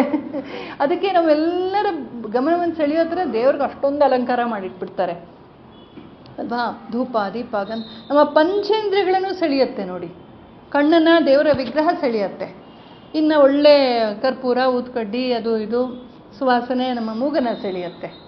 ಇನ್ನು ನಮ್ಮ ಪೂಜ್ಯ ನಾರಾಯಣಾಶ್ರಮ ಸ್ವಾಮಿಗಳು ಹೇಳೋರು, ಅವರೆಲ್ಲ ಈ ದೊಡ್ಡ ದೊಡ್ಡ ಕಾರ್ಯಕ್ರಮಗಳು ಮಾಡಿಸುವಾಗ, ಹೋಮ ಹವನ ಮಾಡುವಾಗ ಹೆಣ್ಮಕ್ಳನ್ನ ಮಾತಾಡಬೇಡಿ ಅಂತ ಹೇಳ್ತಾನೇ ಇದ್ರಂತೆ. ಎಲ್ಲ ಹಿಂಗೆ ಕೂತ್ಕೊಂಡು ಮತ್ತೆ ನನ್ನ ಮಗನಿಗೆ ಒಂದು ಹುಡುಗಿ ಇದ್ದರೆ ಹೇಳ್ರಿ, ಮತ್ತೆ ಮಾತು. ಸೊ ಏನು ಮಾಡೋದು ಮಾತು ನಿಲ್ಸೋಕ್ಕೆ ಅಂತ ಕೊನೆಗೆ ಒಂದು ಐಡಿಯಾ ಮಾಡಿದ್ರಂತೆ. ಎಲ್ಲರಿಗೂ ಒಂದು ಚಿಕ್ಕ ಎಲೆ ಕೊಟ್ಬಿಟ್ಟು, ಬಾಳೆ ಎಲೆ ಕೊಟ್ಬಿಟ್ಟು ಎಲ್ಲ ಕುಂಕುಮಾರ್ಚನೆ ಮಾಡಿ ಅಂತ ಕೊಡಿಸ್ಬಿಟ್ರಂತೆ. ಆಗ ಎಲ್ಲ ಗಲಾಟೆ ನಿಂತಾಯಿತು ಅಂತ. ಎಲ್ಲ ಕುಂಕುಮಾರ್ಚನೆ ಮಾಡ್ತೀವಿ. ಹಾಗೆ ಕೈ, ನಮ್ಮ ಚರ್ಮ, ನಮ್ಮ ಕಿವಿಗೆ ಮಂತ್ರ, ಭಜನೆ, ಗಂಟೆ ಅಲ್ವಾ. ಇದು ಪಂಚೇಂದ್ರಿಯಗಳನ್ನು ಸೆಳೆಯುವಂಥ ಒಂದು ಬಹಳ ಮನೋವೈಜ್ಞಾನಿಕವಾದ ಪದ್ಧತಿ ದೇವಸ್ಥಾನದಲ್ಲಿ ನೋಡ್ತೀವಿ. ಹಾಗಾಗಿ ನಮ್ಮ ಹಳೆಯ ಇದೆಲ್ಲ ಮರ್ತು ಹೋಗ್ಬಿಡುತ್ತೆ. ಭಾವಂ ಕ್ಷುಲ್ಲ ಜಗದಿಂದ ಬಿಡಿಸೇ ಬಿಡುತ್ತೆ ಅದು. ಇನ್ನು ಮಂದಿರ ಭಜನೆ ಪೂಜೆ ಪ್ರಸಾದಗಳು ಎಲ್ಲನೂ ದಾನ ಧರ್ಮ ಯಾವುದೇ ಒಳ್ಳೇದು ಮಾಡಿದ್ರು ಕೂಡ ನಾವು ನಮ್ಮ ಮನಸ್ಸು ಚೀಪ್ ರೇಟ್ ಆಗಿರೋ ವಿಚಾರಗಳನ್ನು ಬಿಟ್ಟು ಮೇಲಕ್ಕೆ ಬರುತ್ತೆ. ಯಾವುದಾದೊಡ ಮಾಡಿತ್ತು ಮಂಕುತಿಮ್ಮ, ಯಾವುದಾದ್ರು ಮಾಡು. ಕೆಲವರಿಗೆ ಪ್ರವಚನ ಇಷ್ಟ, ಭಜನೆ ಬೋರು. ನಾವು ಭಜನೆ ನಮ್ಮ ಸತ್ಸಂಗ ಮಂದಿರದಲ್ಲಿ ಕೆಲವರು ಭಜನೆ ಆಗೋವರೆಗೂ ಇರೋರು, ಪ್ರವಚನ ಆದ ತಕ್ಷಣ ಎದ್ದೋಗ್ಬಿಡ್ತಿದ್ರು. ಕೆಲವರು ಭಜನೆ ಮುಗಿದ ಮೇಲೆ ಬರ್ತಾರೆ ಪ್ರವಚನ ಕೇಳೋಕ್ಕೆ. ಯಾರು ಸರಿ ಯಾರು ತಪ್ಪು ಅವಂದದು ಡಿಸಿಷನು. ಇವ್ರಿಗೆ ಇದಿಷ್ಟ, ಅವ್ರಿಗೆ ಅದು ಇಷ್ಟ, ಏನು ಮಾಡೋಕ್ಕಾಗಲ್ಲ. ಇನ್ನು ಕೆಲವ್ರು ಬರ್ತಿದ್ರು, ಏನಂತಂದರೆ ಎಲ್ರಿಗಿಂತ ಮುಂಚೆ ಬಂದು ಜಮಖಾನ ಹಾಸಿ ಎಲ್ಲ ಮಾಡಿಬಿಟ್ಟು ಎಲ್ಲೋ ಆಚೆ ಕೂತಿರೋರು, ಯಾರಾದ್ರು ಬಂದರೆ ಅವ್ರು ಚೇರ್ ಬಿಟ್ಕೊಡೋರು, ಎಲ್ಲ ಮಾಡಿಬಿಟ್ಟು ಎಲ್ಲ ಹಂಚ್ಬಿಟ್ಟು ಎಲ್ರಿಗೂ ಪ್ರಸಾದ ಹಂಚಿ ಎಲ್ಲ ಮಾಡಿಬಿಟ್ಟು ಒಂದೇ ಒಂದು ಅಗಳು ಹಿಂಗೆ ತಿಂದ್ಬಿಟ್ಟು ಓಡೋಗ್ಬಿಡೋರು. ಅವ್ನು ಹಿಡ್ಕೊಂಬಂದು ನಾವು ತಿನ್ನಿಸ್ತಿದ್ವಿ ಪ್ರಸಾದನ. ಅಂದರೆ ಅವ್ರಿಗೆ ಕರ್ಮಯೋಗ, ಕೈಂಕರ್ಯವೇ ಅವ್ರಿಗೆ. ಇನ್ನು ಕೆಲವರು ಎಲ್ಲ ಹೋದ್ಮೇಲೆ ಗುಡಿಸಿ ಸಾರಿಸಿ ಕ್ಲೀನ್ ಮಾಡಿಕೊಟ್ಬಿಟ್ಟು ಹೋಗೋರು ನೋಡಿ. ಯಾವ ಥರ. ಅದಕ್ಕೆ ನಮ್ಮ ಭಾಗವತದಲ್ಲೂ ಭಕ್ತಿಯಲ್ಲೂ ನವವಿಧ ಹೇಳ್ತಾರೆ. ಅರ್ಚನ ಮುಂದೆ ಅಲ್ಲ, ವಂದನಂ ದಾಸ್ಯಂ ಸಖ್ಯಂ ಪಾದಸೇವನಂ ಕೈಂಕರ್ಯ ಎಲ್ಲನೂ ಭಕ್ತಿನೇ. ಅದೆಲ್ಲ ಅವರವರ ಅಭಿರುಚಿ. ಇದ್ಯಾವುದನ್ನೇ ಮಾಡಿದ್ರು ಕೂಡ ನಮ್ಮ ಮನಸ್ಸು ಕ್ಷುಲ್ಲಕವಾದ ವಿಚಾರಗಳನ್ನು ಬಿಟ್ಟು ಮೇಲಕ್ಕೆ ಹೋಗುತ್ತೆ, ಎಲಿವೇಟ್ ಆಗುತ್ತೆ ಅಂತ. ಅದಕ್ಕಾಗಿ ಅದೆಲ್ಲ ಇರೋವಂಥದ್ದು ಅಂತ. ಬದುಕಲ್ಲಿ ಹೆಂಗೆ ಬದುಕಬೇಕು ಅಂತ ಹೇಳ್ತಾರೆ. ನಾವು ಮನೆ ಕಟ್ಟೋವಾಗ ತುಂಬ ಪ್ಲ್ಯಾನ್ ಮಾಡ್ತೀವಿ. ಇದು ಎಂಟ್ರೆನ್ಸು, ಇದು ಡ್ರಾಯಿಂಗ್ ರೂಮು, ಇದು ಬೆಡ್ರೂಮು, ಈ ಕಡೆ ಬೇಡ ಬಾಗಿಲು, ಪ್ರೈವೇಸಿ ಇರಲ್ಲ, ಹಂಗೆ ಮಾಡೋಣ, ಇದು ಹಿಂಗಿರ್ಬೇಕು, ಎಲ್ಲ ಪ್ಲ್ಯಾನ್ ಮಾಡ್ತೀವಿ ತಾನೇ. ಆದರೆ ನಮ್ಮ ಮನಸ್ಸಿನ ಆಲಯದಲ್ಲಿ ನಾವು ಪ್ಲ್ಯಾನಿಂಗ್ ಮಾಡ್ಕೊಂಡಿಲ್ಲ ಅಂತ. 2 ಕೋಣೆಗಳ ಮಾಡು ನೀ ಮನದ ಆಲಯದಿ, ಹೊರ ಕೋಣೆಯಲ್ಲಿ ಲೋಗರಾಟಗಳ ನಾಡು, ವಿರಮಿಸೊಬ್ಬನೇ ಮೌನದೊಳಮನೆಯ ಶಾಂತಿಯಲ್ಲಿ ವರಯೋಗ ಸೂತ್ರವಿದು ಮಂಕುತಿಮ್ಮ. ಮನಸ್ಸಿನಲ್ಲೂ 2 ಕೋಣೆ ಮಾಡ್ಕೊ. ನಾವು ಡ್ರಾಯಿಂಗ್ ರೂಮಲ್ಲೇ ಹಾಸಿಗೆ ಹಾಕ್ಕೊಳ್ತೀವ, ಡ್ರಾಯಿಂಗ್ ರೂಮ್ನಲ್ಲೇ ಅಡುಗೆ ಮಾಡ್ತೀವ? ಇಲ್ಲ ತಾನೇ. ನಮಗೆ ಪ್ರೈವೇಸಿ ಬೇಕು. ಅಲ್ವಾ? ಹೊರಕೋಣೆಯಲ್ಲಿ ಲೋಗರಾಟಗಳ ನಾಡು. ಲೋಗರಾಟ ಅಂದರೆ ವ್ಯವಹಾರ ಅಂತ, ಲೋಕದ ಆಟ ಅಂತ. ಹೊರಕೋಣೆಯಲ್ಲಿ ಮನಸ್ಸಿನಲ್ಲೂ ಹಾಗೆ ಒಂದು ಆಲಯ ಇಟ್ಕೊ. ನಾಳೆ ಏನು ಮಾಡಬೇಕು, ಹಿಂಗೆ ಬಂದಿದ್ದೀವಿ, ಹಿಂಗೆ ಹೋಗ್ತಾ ಕೊತ್ತಂಬರಿ ಸೊಪ್ಪು ಕೊಂಡ್ಕೊಂಡು ಹೋಗಬೇಕು, ನಾಳೆಗೆ ತರಕಾರಿ ತೊಗೊಂಡು ಹೋಗಬೇಕು, ತಪ್ಪೇನಿಲ್ಲ. ಅದು ಹೊರಕೋಣೆಯಲ್ಲಿ ಅದೆಲ್ಲ ಬೇಕಾಗತ್ತೆ, ಆ ವ್ಯವಸ್ಥೆ ಅನಿವಾರ್ಯ ಬದುಕೋದಕ್ಕೆ. ಹೊರಕೋಣೆಯಲ್ಲಿ ಲೋಗರಾಟಗಳ ನಾಡು, ಲೆಕ್ಕ ಹಾಕೋದು, ನಾಳೆ ಬ್ಯಾಂಕು ಇದು ಚೆಕ್ ಇದು ಮಾಡಬೇಕು, ಯಾವುದೂ ತಪ್ಪಲ್ಲ, ಅದೆಲ್ಲ ಬದುಕಿಗೆ ಅನಿವಾರ್ಯ. ಆದರೆ ವಿರಮಿಸೊಬ್ಬನೇ ಮೌನದ ಒಳಮನೆಯ ಶಾಂತಿಯಲ್ಲಿ ಅದನ್ನು ನಾವು ಮಾಡಲ್ಲ. ಮಧ್ಯೆ ಒಳಮನೆಗೆ ಹೋಗ್ಬಿಟ್ಟು ಬೆಡ್ರೂಮಲ್ಲಿ ಹೇಗೆ ನಾವು ಮಲ್ಕೊಳ್ತೀವೋ, ರಿಲ್ಯಾಕ್ಸ್ ಮಾಡ್ತೀವೋ, ಹಳೆ ಬಟ್ಟೆ ಹಾಕ್ಕೊಂಡು ಅಲ್ವಾ, ಅವಾಗಲೇ ಒಂಥರ ಖುಷಿ ಆಗೋದಲ್ವಾ. ಯಾವುದನ್ನು ಎಸ್ದು ಬಿಡೋಣ ಅನಿಸುತ್ತೋ ಅಂಥ ಹಳೆ ಬಟ್ಟೆನೇ ನಮಗೆ ಒಂಥರ ಸುಖ ಅಲ್ವಾ. ಹಾಕ್ಕೊಂಬಿಟ್ಟು ಹಿಂಗೆ ಮಲ್ಕೊಂಡು ಎಲ್ಲ ಮರೆತು ನಾನು ಎಬ್ಬಿಸ್ಬಿಡಿ ಅಂತ ಹೇಳಿಬಿಟ್ಟು ಲೈಟ್ ಆಫ್ ಮಾಡ್ಕೊಂಡು ರಿಲ್ಯಾಕ್ಸ್ ಮಾಡ್ತೀವಲ್ವ, ಮೊಬೈಲು ಸ್ವಿಚ್ ಆಫ್ ಬಿಟ್ಟು ರಿಲ್ಯಾಕ್ಸ್ ಮಾಡ್ತೀವಲ್ವ, ಅದು ತುಂಬ ನಮಗೆ ಹಿತ. ಹಾಗೆ ನಮ್ಮ ಮನಸ್ಸಿನಲ್ಲೂ ಒಂದು ಮೂಲೆ ಇರಬೇಕು. ಕಟ್ ಆಫ್ ಅಂದರೆ ಕಟ್ ಆಫು. ಆ ಮೂಲೆ ಯಾರೂ ಇಲ್ಲ, ಪಕ್ಕದಲ್ಲಿ ಮಗು ಮಲಗಿರುತ್ತೆ, ಆ ಮಗುನೂ ಇಲ್ಲ, ಎಲ್ಲ ಇಲ್ಲಿ ಋಣಾನುಬಂಧಕ್ಕಾಗಿ ಬಂದಿದ್ದೀವಿ. ಕೊನೆಗೆ ಒಳಗಡೆ ಒಳಮನೆಯ ಶಾಂತಿಯಲ್ಲಿ ಯಾರೂ ಇಲ್ಲ, ನಮ್ಮ ಆತ್ಮಸ್ವರೂಪ ಒಂದೇ. ಅದನ್ನು ಅಭ್ಯಾಸ ಮಾಡ್ಕೋ. 2 ಕೋಣೆಗಳ ಮಾಡು ನಿಮ್ಮ ಮನದಾಲಯದಿ, ಹೊರ ಕೋಣೆಯಲ್ಲಿ ಲೋಗರಾಟಗಳ ನಾಡು, ವಿರಮಿಸೊಬ್ಬನೇ ಮೌನದೊಳಮನೆಯ ಶಾಂತಿಯಲ್ಲಿ ಪರಯೋಗ ಸೂತ್ರವಿದು ಮಗು. ಇದೇ ಯೋಗ ಅಂದರೆ. ಯೋಗ ಅಂತಂದರೆ ಬರೀ ಆಸನ ಅಲ್ಲ. ತುಂಬ ಜನ ಬರೀ ಫಿಟ್ನೆಸ್ಗೋಸ್ಕರ ಯೋಗ ಮಾಡ್ತಾರೆ, but fitness is one of the by products ಅಷ್ಟೇ. ಯೋಗ ಅಂದರೆ ಯುಜ್ಯತೆ ಇತಿ ಯೋಗ ಅಂತ, ಯುಜಿರ್ ಯೋಗೆ ಅಂತ, ಅಂದರೆ ಸೇರೋದು ಅಂತ. ಯಾವುದ್ರ ಜೊತೆ ಸೇರೋದು?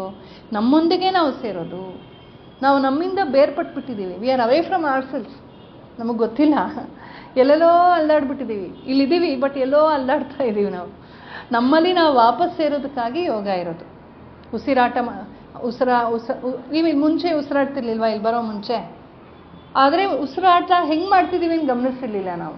ಇಲ್ಲಿ ಬಂದಮೇಲೆ ಗೊತ್ತಾಯಿತು ತುಂಬ ಚಿಕ್ಕದಾಗಿ ಉಸಿರಾಡ್ತಿದ್ದೀವಿ ಅಂತ ಅಲ್ವಾ. ನಿಮ್ಮ ಟೀಚರು ಉಸಿರಾಡಿ ಇನ್ಹೇಲ್ ಅಂತ ಅಷ್ಟುದ್ದ ಹೇಳ್ತಾರೆ ಅಲ್ವಾ. ಅಷ್ಟೊತ್ತು ಆಗೋದೇ ಇಲ್ಲ ಫಸ್ಟ್ ನಮಗೆ, ಆಮೇಲೆ ಆಗತ್ತೆ ಅಲ್ವಾ. ಓಮ್ ಅಂತ ಎಕ್ಸೇಲ್ ಮಾಡುವಾಗ ಹೇಳೋವಾಗ ಫಸ್ಟು ಎಷ್ಟು ಬೇಗ ಮುಗಿದೋಗುತ್ತೆ. 1 ವರ್ಷ 2 ವರ್ಷ ಆದಮೇಲೆ ಒಂಥರ ಫುಲ್ ಖುಷಿ ಅಲ್ವಾ. ಯೋಗ ಶುರುನಲ್ಲೂ ಅಷ್ಟೇ ಅಲ್ವಾ. ಬರೀ ಒಂದು ಉತ್ಥಾನ ಪಾದಾಸನಕ್ಕೂ ಕಷ್ಟನೇ, ಅಲ್ಲಿವರೆಗೂ ಮುಟ್ಟೋದೇ ಇಲ್ಲ. ಆಮೇಲೆ ಬರುತ್ತೆ. ಆಮೇಲೆ ನೋಡಿದ್ರ ಅನ್ನೋ ಥರ ಎಲ್ಲರೂ ನೋಡ್ತಾ ಇರ್ತೀವಿ ನಾವು. ಸೊ ಎಲ್ಲವೂ ಅಭ್ಯಾಸದಿಂದ. ಹಾಗಾಗಿ ಯೋಗ ಅಂದರೆ ದೇಹಕ್ಕಷ್ಟೇ ಅಲ್ಲ, ದೇಹವನ್ನು ಗಮನಿಸಿದಾಗ ಹೇಗೆ ದೇಹ ಒಂದು ಸುಸ್ಥಿತಿಗೆ ಬರುತ್ತೋ ಹಾಗೆ ಮನಸ್ಸನ್ನು ಗಮನಿಸ್ಕೊಳ್ತೀವಿ, ಉಸಿರಾಟವನ್ನು ಗಮನಿಸ್ಕೊಳ್ತೀವಿ, ಬುದ್ಧಿಯನ್ನು ಗಮನಿಸ್ಕೊಳ್ತೀವಿ, ಪಂಚಕೋಶಗಳನ್ನು ಕೂಡ, ಅನ್ನಮಯ, ಪ್ರಾಣಮಯ, ಮನೋಮಯ, ವಿಜ್ಞಾನಮಯ, ಆನಂದಮಯ, 5 ಕೋಶಗಳನ್ನು ಗಮನಿಸಿದಾಗ ಹೇಗೆ ಹಿಂಗೆ ಪ್ರಿನ್ಸಿಪಲ್ ಬಂದರೆ ತಕ್ಷಣ ಎಲ್ಲ ಸೈಲೆಂಟ್ ಆಗಿಬಿಡ್ತಾರಲ್ಲ ಸ್ಟೂಡೆಂಟ್ಸು, ಅದೇ ಥರ ನಮ್ಮ ಗಮನ ಹರಿದ ತಕ್ಷಣ ನಮ್ಮ ದೇಹ ಮನಸ್ಸುಗಳ ಫಂಕ್ಷನ್ಸ್ ಎಲ್ಲ ರೆಗ್ಯುಲೇಟ್ ಆಗಿಬಿಡುತ್ತೆ. ಒಬ್ಬರು ಗಮನಿಸ್ತಾ ಇದ್ದಾರೆ ಅಂದ ತಕ್ಷಣ ಸರಿ ಹೋಗ್ಬಿಡುತ್ತೆ. ಅಷ್ಟೇ ಆಗೋದು ಯೋಗದಲ್ಲಿ. ಅಬ್ಸರ್ವ್, ನಮ್ಮನ್ನು ನಾವು ಅಬ್ಸರ್ವ್ ಮಾಡ್ಕೊಳ್ತಾ ಇದ್ದೀವಿ. ನನ್ನ ಆಲೋಚನೆ ನಾನೇ ನೋಡ್ತಾ ಇದ್ದೀನಿ. ಧ್ಯಾನಕ್ಕೆ ಕೂತಾಗಲೇ ಜಾಸ್ತಿ ಏನೇನೋ ಭಾವನೆ ಬರೋದು. ಧ್ಯಾನ ಕೂತ್ರೆ ಗೊತ್ತಾಗುತ್ತಲ್ವಾ, ಏನೇನೋ ಆಲೋಚನೆ, ಏನಪ್ಪ ಇದು ಏನೇನೋ ಬರ್ತಾ ಇದೆಯಲ್ಲ, ಎಲ್ಲ ಆಚೆ ಬರ್ತಾ ಇದೆ. ಅದು ನಾವೇನು ಅದ್ರ ಹಿಂದೆ ಹೋಗ್ಬಾರ್ದು, ಸುಮ್ಮನೆ ಗಮನಿಸ್ಬೇಕು. ಎಲ್ಲ ನಿಂದೆ ಕಣೋ ಬ್ರಹ್ಮ, ಕೆಲಸ ತಗೋ, ಎಲ್ಲ ನಿನಗೆ ಸಮರ್ಪಣ. ಹೀಗೆ ವರಯೋಗ ಸೂತ್ರವಿದು.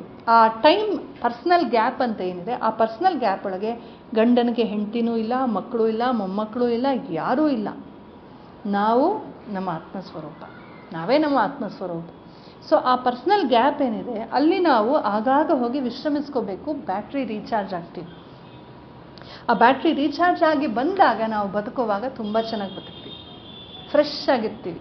ಜೀವನದಲ್ಲಿ ಒಂದು ಸಂತೋಷ ಸಿಕ್ಕತ್ತೆ. With all its odds. ಅನ್ನೋರು ಅಂತ ಇರ್ತಾರೆ, ಬೈಯೋರು ಬೈತಿರ್ತಾರೆ, ಕೈ ಕೊಡೋರು ಕೈ ಕೊಡ್ತಿರ್ತಾರೆ. There are many reasons to cry. ಆದರೂ ಕೂಡ ಜೀವನ ಸುಂದರ. ಹಿಮಾಲಯ ಯಾತ್ರೆ ಥರ, ಅಲ್ಲಿ ಮುಳ್ಳು ಚುಚ್ಚುತ್ತೆ, ಸುಸ್ತಾಗುತ್ತೆ, ಆಕ್ಸಿಜನ್ ಕಡಿಮೆ ಇರುತ್ತೆ, ಹತ್ತಬೇಕು ಇಳಿಬೇಕು ಸಾಕಾಗುತ್ತೆ. ಗೋಡಾ ಮೇಲೆ ಹೋದರೆ ಇನ್ನೂ ತಲೆನೋವು, ಅದು ಇನ್ನೊಂದು ಥರ ತಲೆನೋವು. ಹೋಗಲಿ ಪಾಲ್ಕಿಯಲ್ಲಿ ಹೋಗೋಣ ಅಂದರೆ ಅಲ್ಲೆಲ್ಲೋ ಒತ್ತಾ ಇರುತ್ತೆ, ಹಿಂಗೆ ಬೀಳಿಸ್ತಾರೆ, ಹಿಂಗೆ ಇಳಿಸ್ತಾರೆ, ಏನೇನೋ ಅನುಭವ ಆಗುತ್ತಲ್ಲ. ಆದರೂ ಕೂಡ ಅಲ್ಲಿ ಹೋಗ್ಬಿಟ್ಟು ಮೇಲ್ಗಡೆ ಹೋಗ್ಬಿಟ್ಟು ಒಂದು ಸೆಲ್ಫಿ ತೊಗೊಂಡಾಗ ಏನು ಆನಂದ ಆಗುತ್ತೆ ಅಲ್ವಾ. ಹಾಗೆ ಜೀವನ ಇದೆಲ್ಲ ಹಿಮಾಲಯ ಯಾತ್ರೆ ಶುರು ಆಗೋಗ್ಬಿಟ್ಟಿದೆ.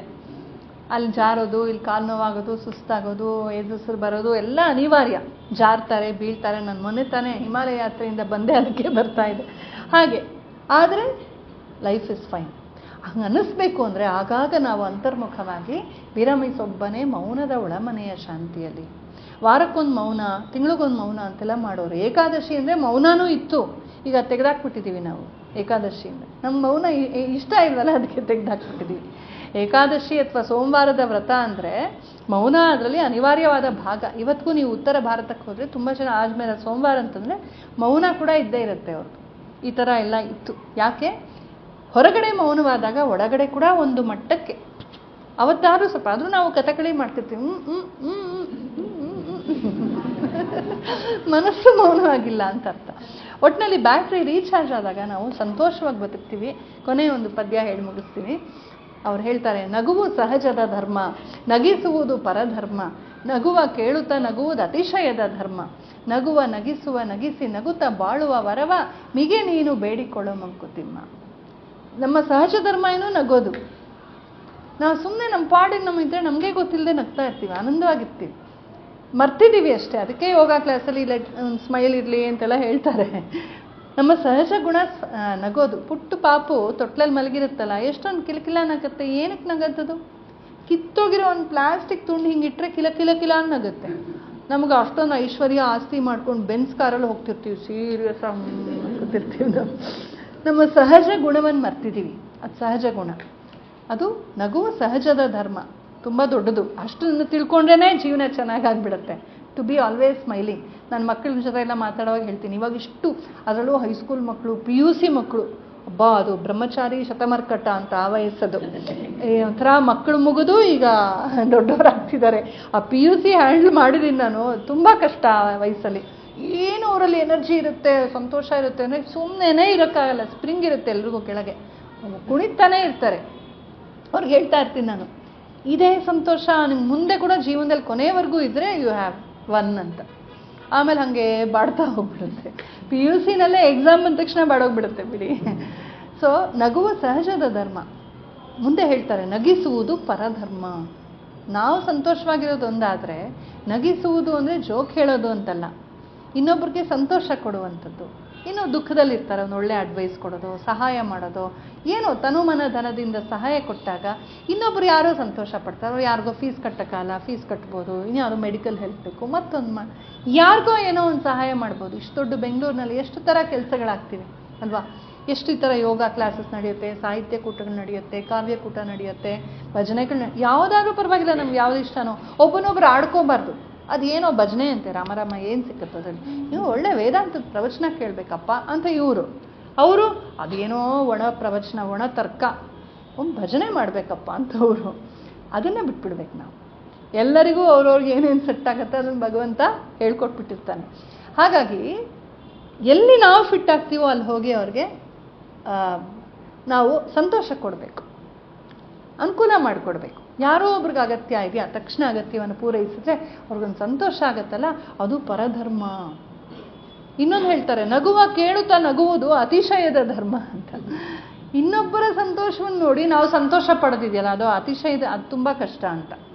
ಇನ್ನೊಬ್ರು ತುಂಬ ಸುಖವಾಗಿರ್ಬಿಟ್ರೆ, ಅದೇನು ಅಷ್ಟೊಂದು ಸುಖವಾಗಿದ್ದಾರೆ, ನನಗೆ ಸಿಕ್ಕದಿರೋದು ಏನು ಸಿಕ್ಬಿಟ್ಟಿದೀನೋ ಅವ್ರಿಗೆ, ನನಗೆ ಯಾಕಷ್ಟು ಸುಖ ಇಲ್ಲ, ಏನು ಅಷ್ಟು ದೊಡ್ಡ. ನಾನು ಗೃಹ ಪ್ರವೇಶ ಮಾಡಿ ನಮ್ಮ ಯಜಮಾನ್ರಿಗೆ ಹೇಳಿದೆ, ಸಾಲಲ್ಲ 60-40 ನೋಡಿ, ಅವರು 80-120 ಸೈಟ್ ತೊಗೊಂಡು ಹೆಂಗೆ ಮೆರಿತಾ ಇದೆ. ಹೀಗೆ ಅವ್ರ ಮನೆಗೆ ಹೋಗಿ ಗೃಹ ಪ್ರವೇಶಕ್ಕೆ ಹೋಗಿ ತುಂಬ ಚೆನ್ನಾಗಿದೆ ಅಂತ ಹೇಳ್ಬಿಟ್ಟು ಊಟ ಎಲ್ಲ ಮಾಡಿಬಿಟ್ಟು ಬಂದ್ಬಿಟ್ಟಿರ್ತೀವಿ. ಮನೆಗೆ ಬಂದು ಇಂಥ ಮನೆ ಕಟ್ಕೊಂಡು ನೋಡಿದ್ರಾ ಅಂದರೆ ಇನ್ನೊಬ್ಬರ ಸಂತೋಷವನ್ನು ನಾವು ಡೈಜೆಸ್ಟ್ ಮಾಡ್ಕೊಳಕ್ಕಾಗಲ್ಲ. ಆದರೆ ಇಫ್ ವಿ ಕ್ಯಾನ್, ಅದು ಅತಿಶಯದ ಧರ್ಮ. ನಗುವ ನಗಿಸುವ ನಗಿಸಿ ನಗುತ್ತ ಬಾಳುವ ವರವ ಮಿಗೆ ನೀನು ಬೇಡಿಕೊಳ್ಳುವ.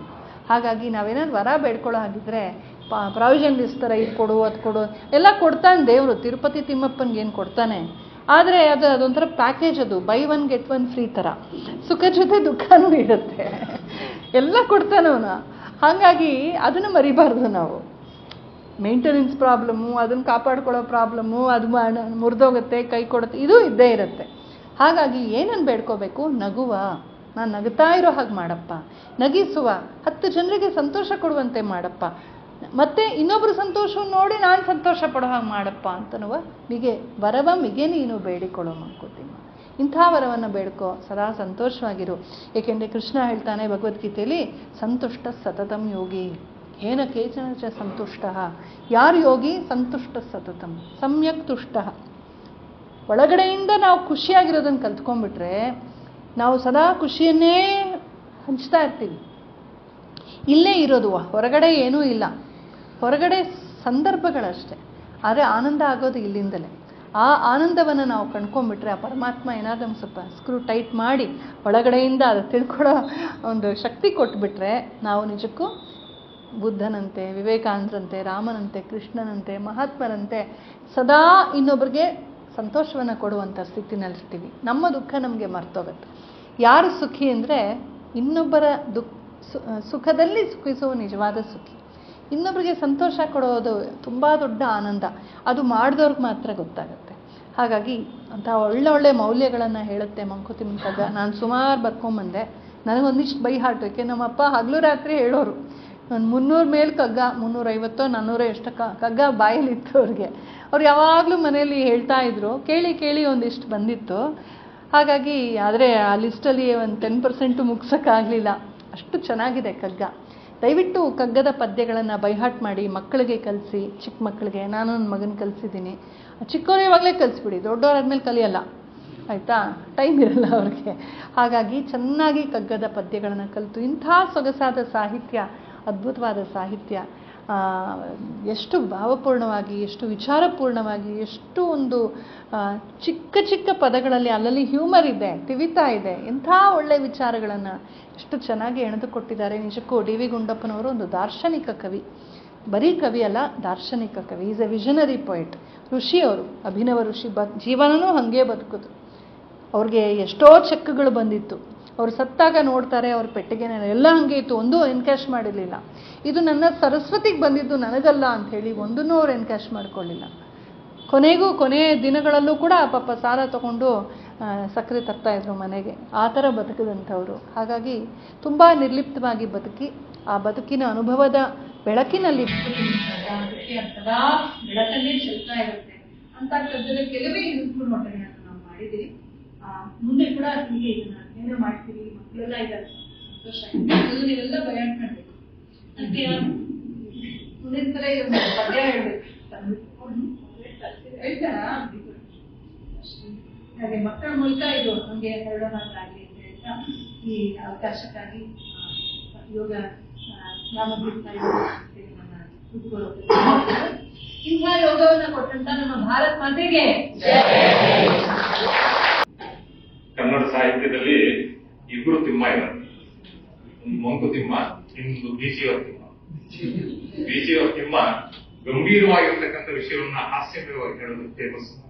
ಇವತ್ತು ಹಾಸ್ಯೋತ್ಸವ ಏನ್ ನಡೀತಾ ಇದೆ ಅದಕ್ಕೆಲ್ಲ ತಿಮ್ಮಗರು ಬೀಚಿಯವರ ತಿಮ್ಮ. ಇವತ್ತು ಆರ್ತಿಯವರು ಗಂಭೀರವಾಗಿರ್ತಕ್ಕಂಥ ವಿಷಯವನ್ನ ಸರಳವಾಗಿ, ಸುಂದರವಾಗಿ, ಅದ್ಭುತವಾಗಿ, ಹಾಸ್ಯಮಯವಾಗಿ ನಮಗೆಲ್ಲರಿಗೂ ಮನಮುಟ್ಟುವಂತೆ ಒಗಿಸೋ ಗೊತ್ತಾಗಿರಬೇಕು.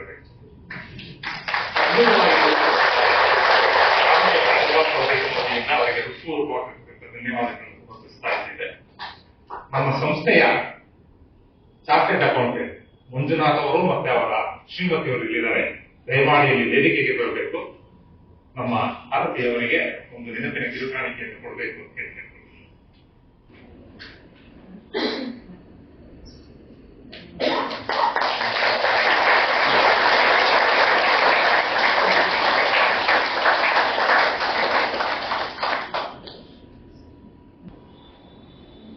ಎಲ್ಲರೂ ಬಂದಿದ್ದೀರಿ, ತುಂಬಾ ಜನ ಬಂದಿದ್ದೀರಿ. ನಿಮ್ಗೆಲ್ಲರಿಗೂ ಕೂಡ ರಾಮತೀರ್ಥ ಸೇವಾ ಫೌಂಡೇಶನ್ ವತಿಯಿಂದ ಹೃತ್ಪೂರ್ವಕವಾಗಿರ್ತಕ್ಕಂಥ ಧನ್ಯವಾದಗಳು.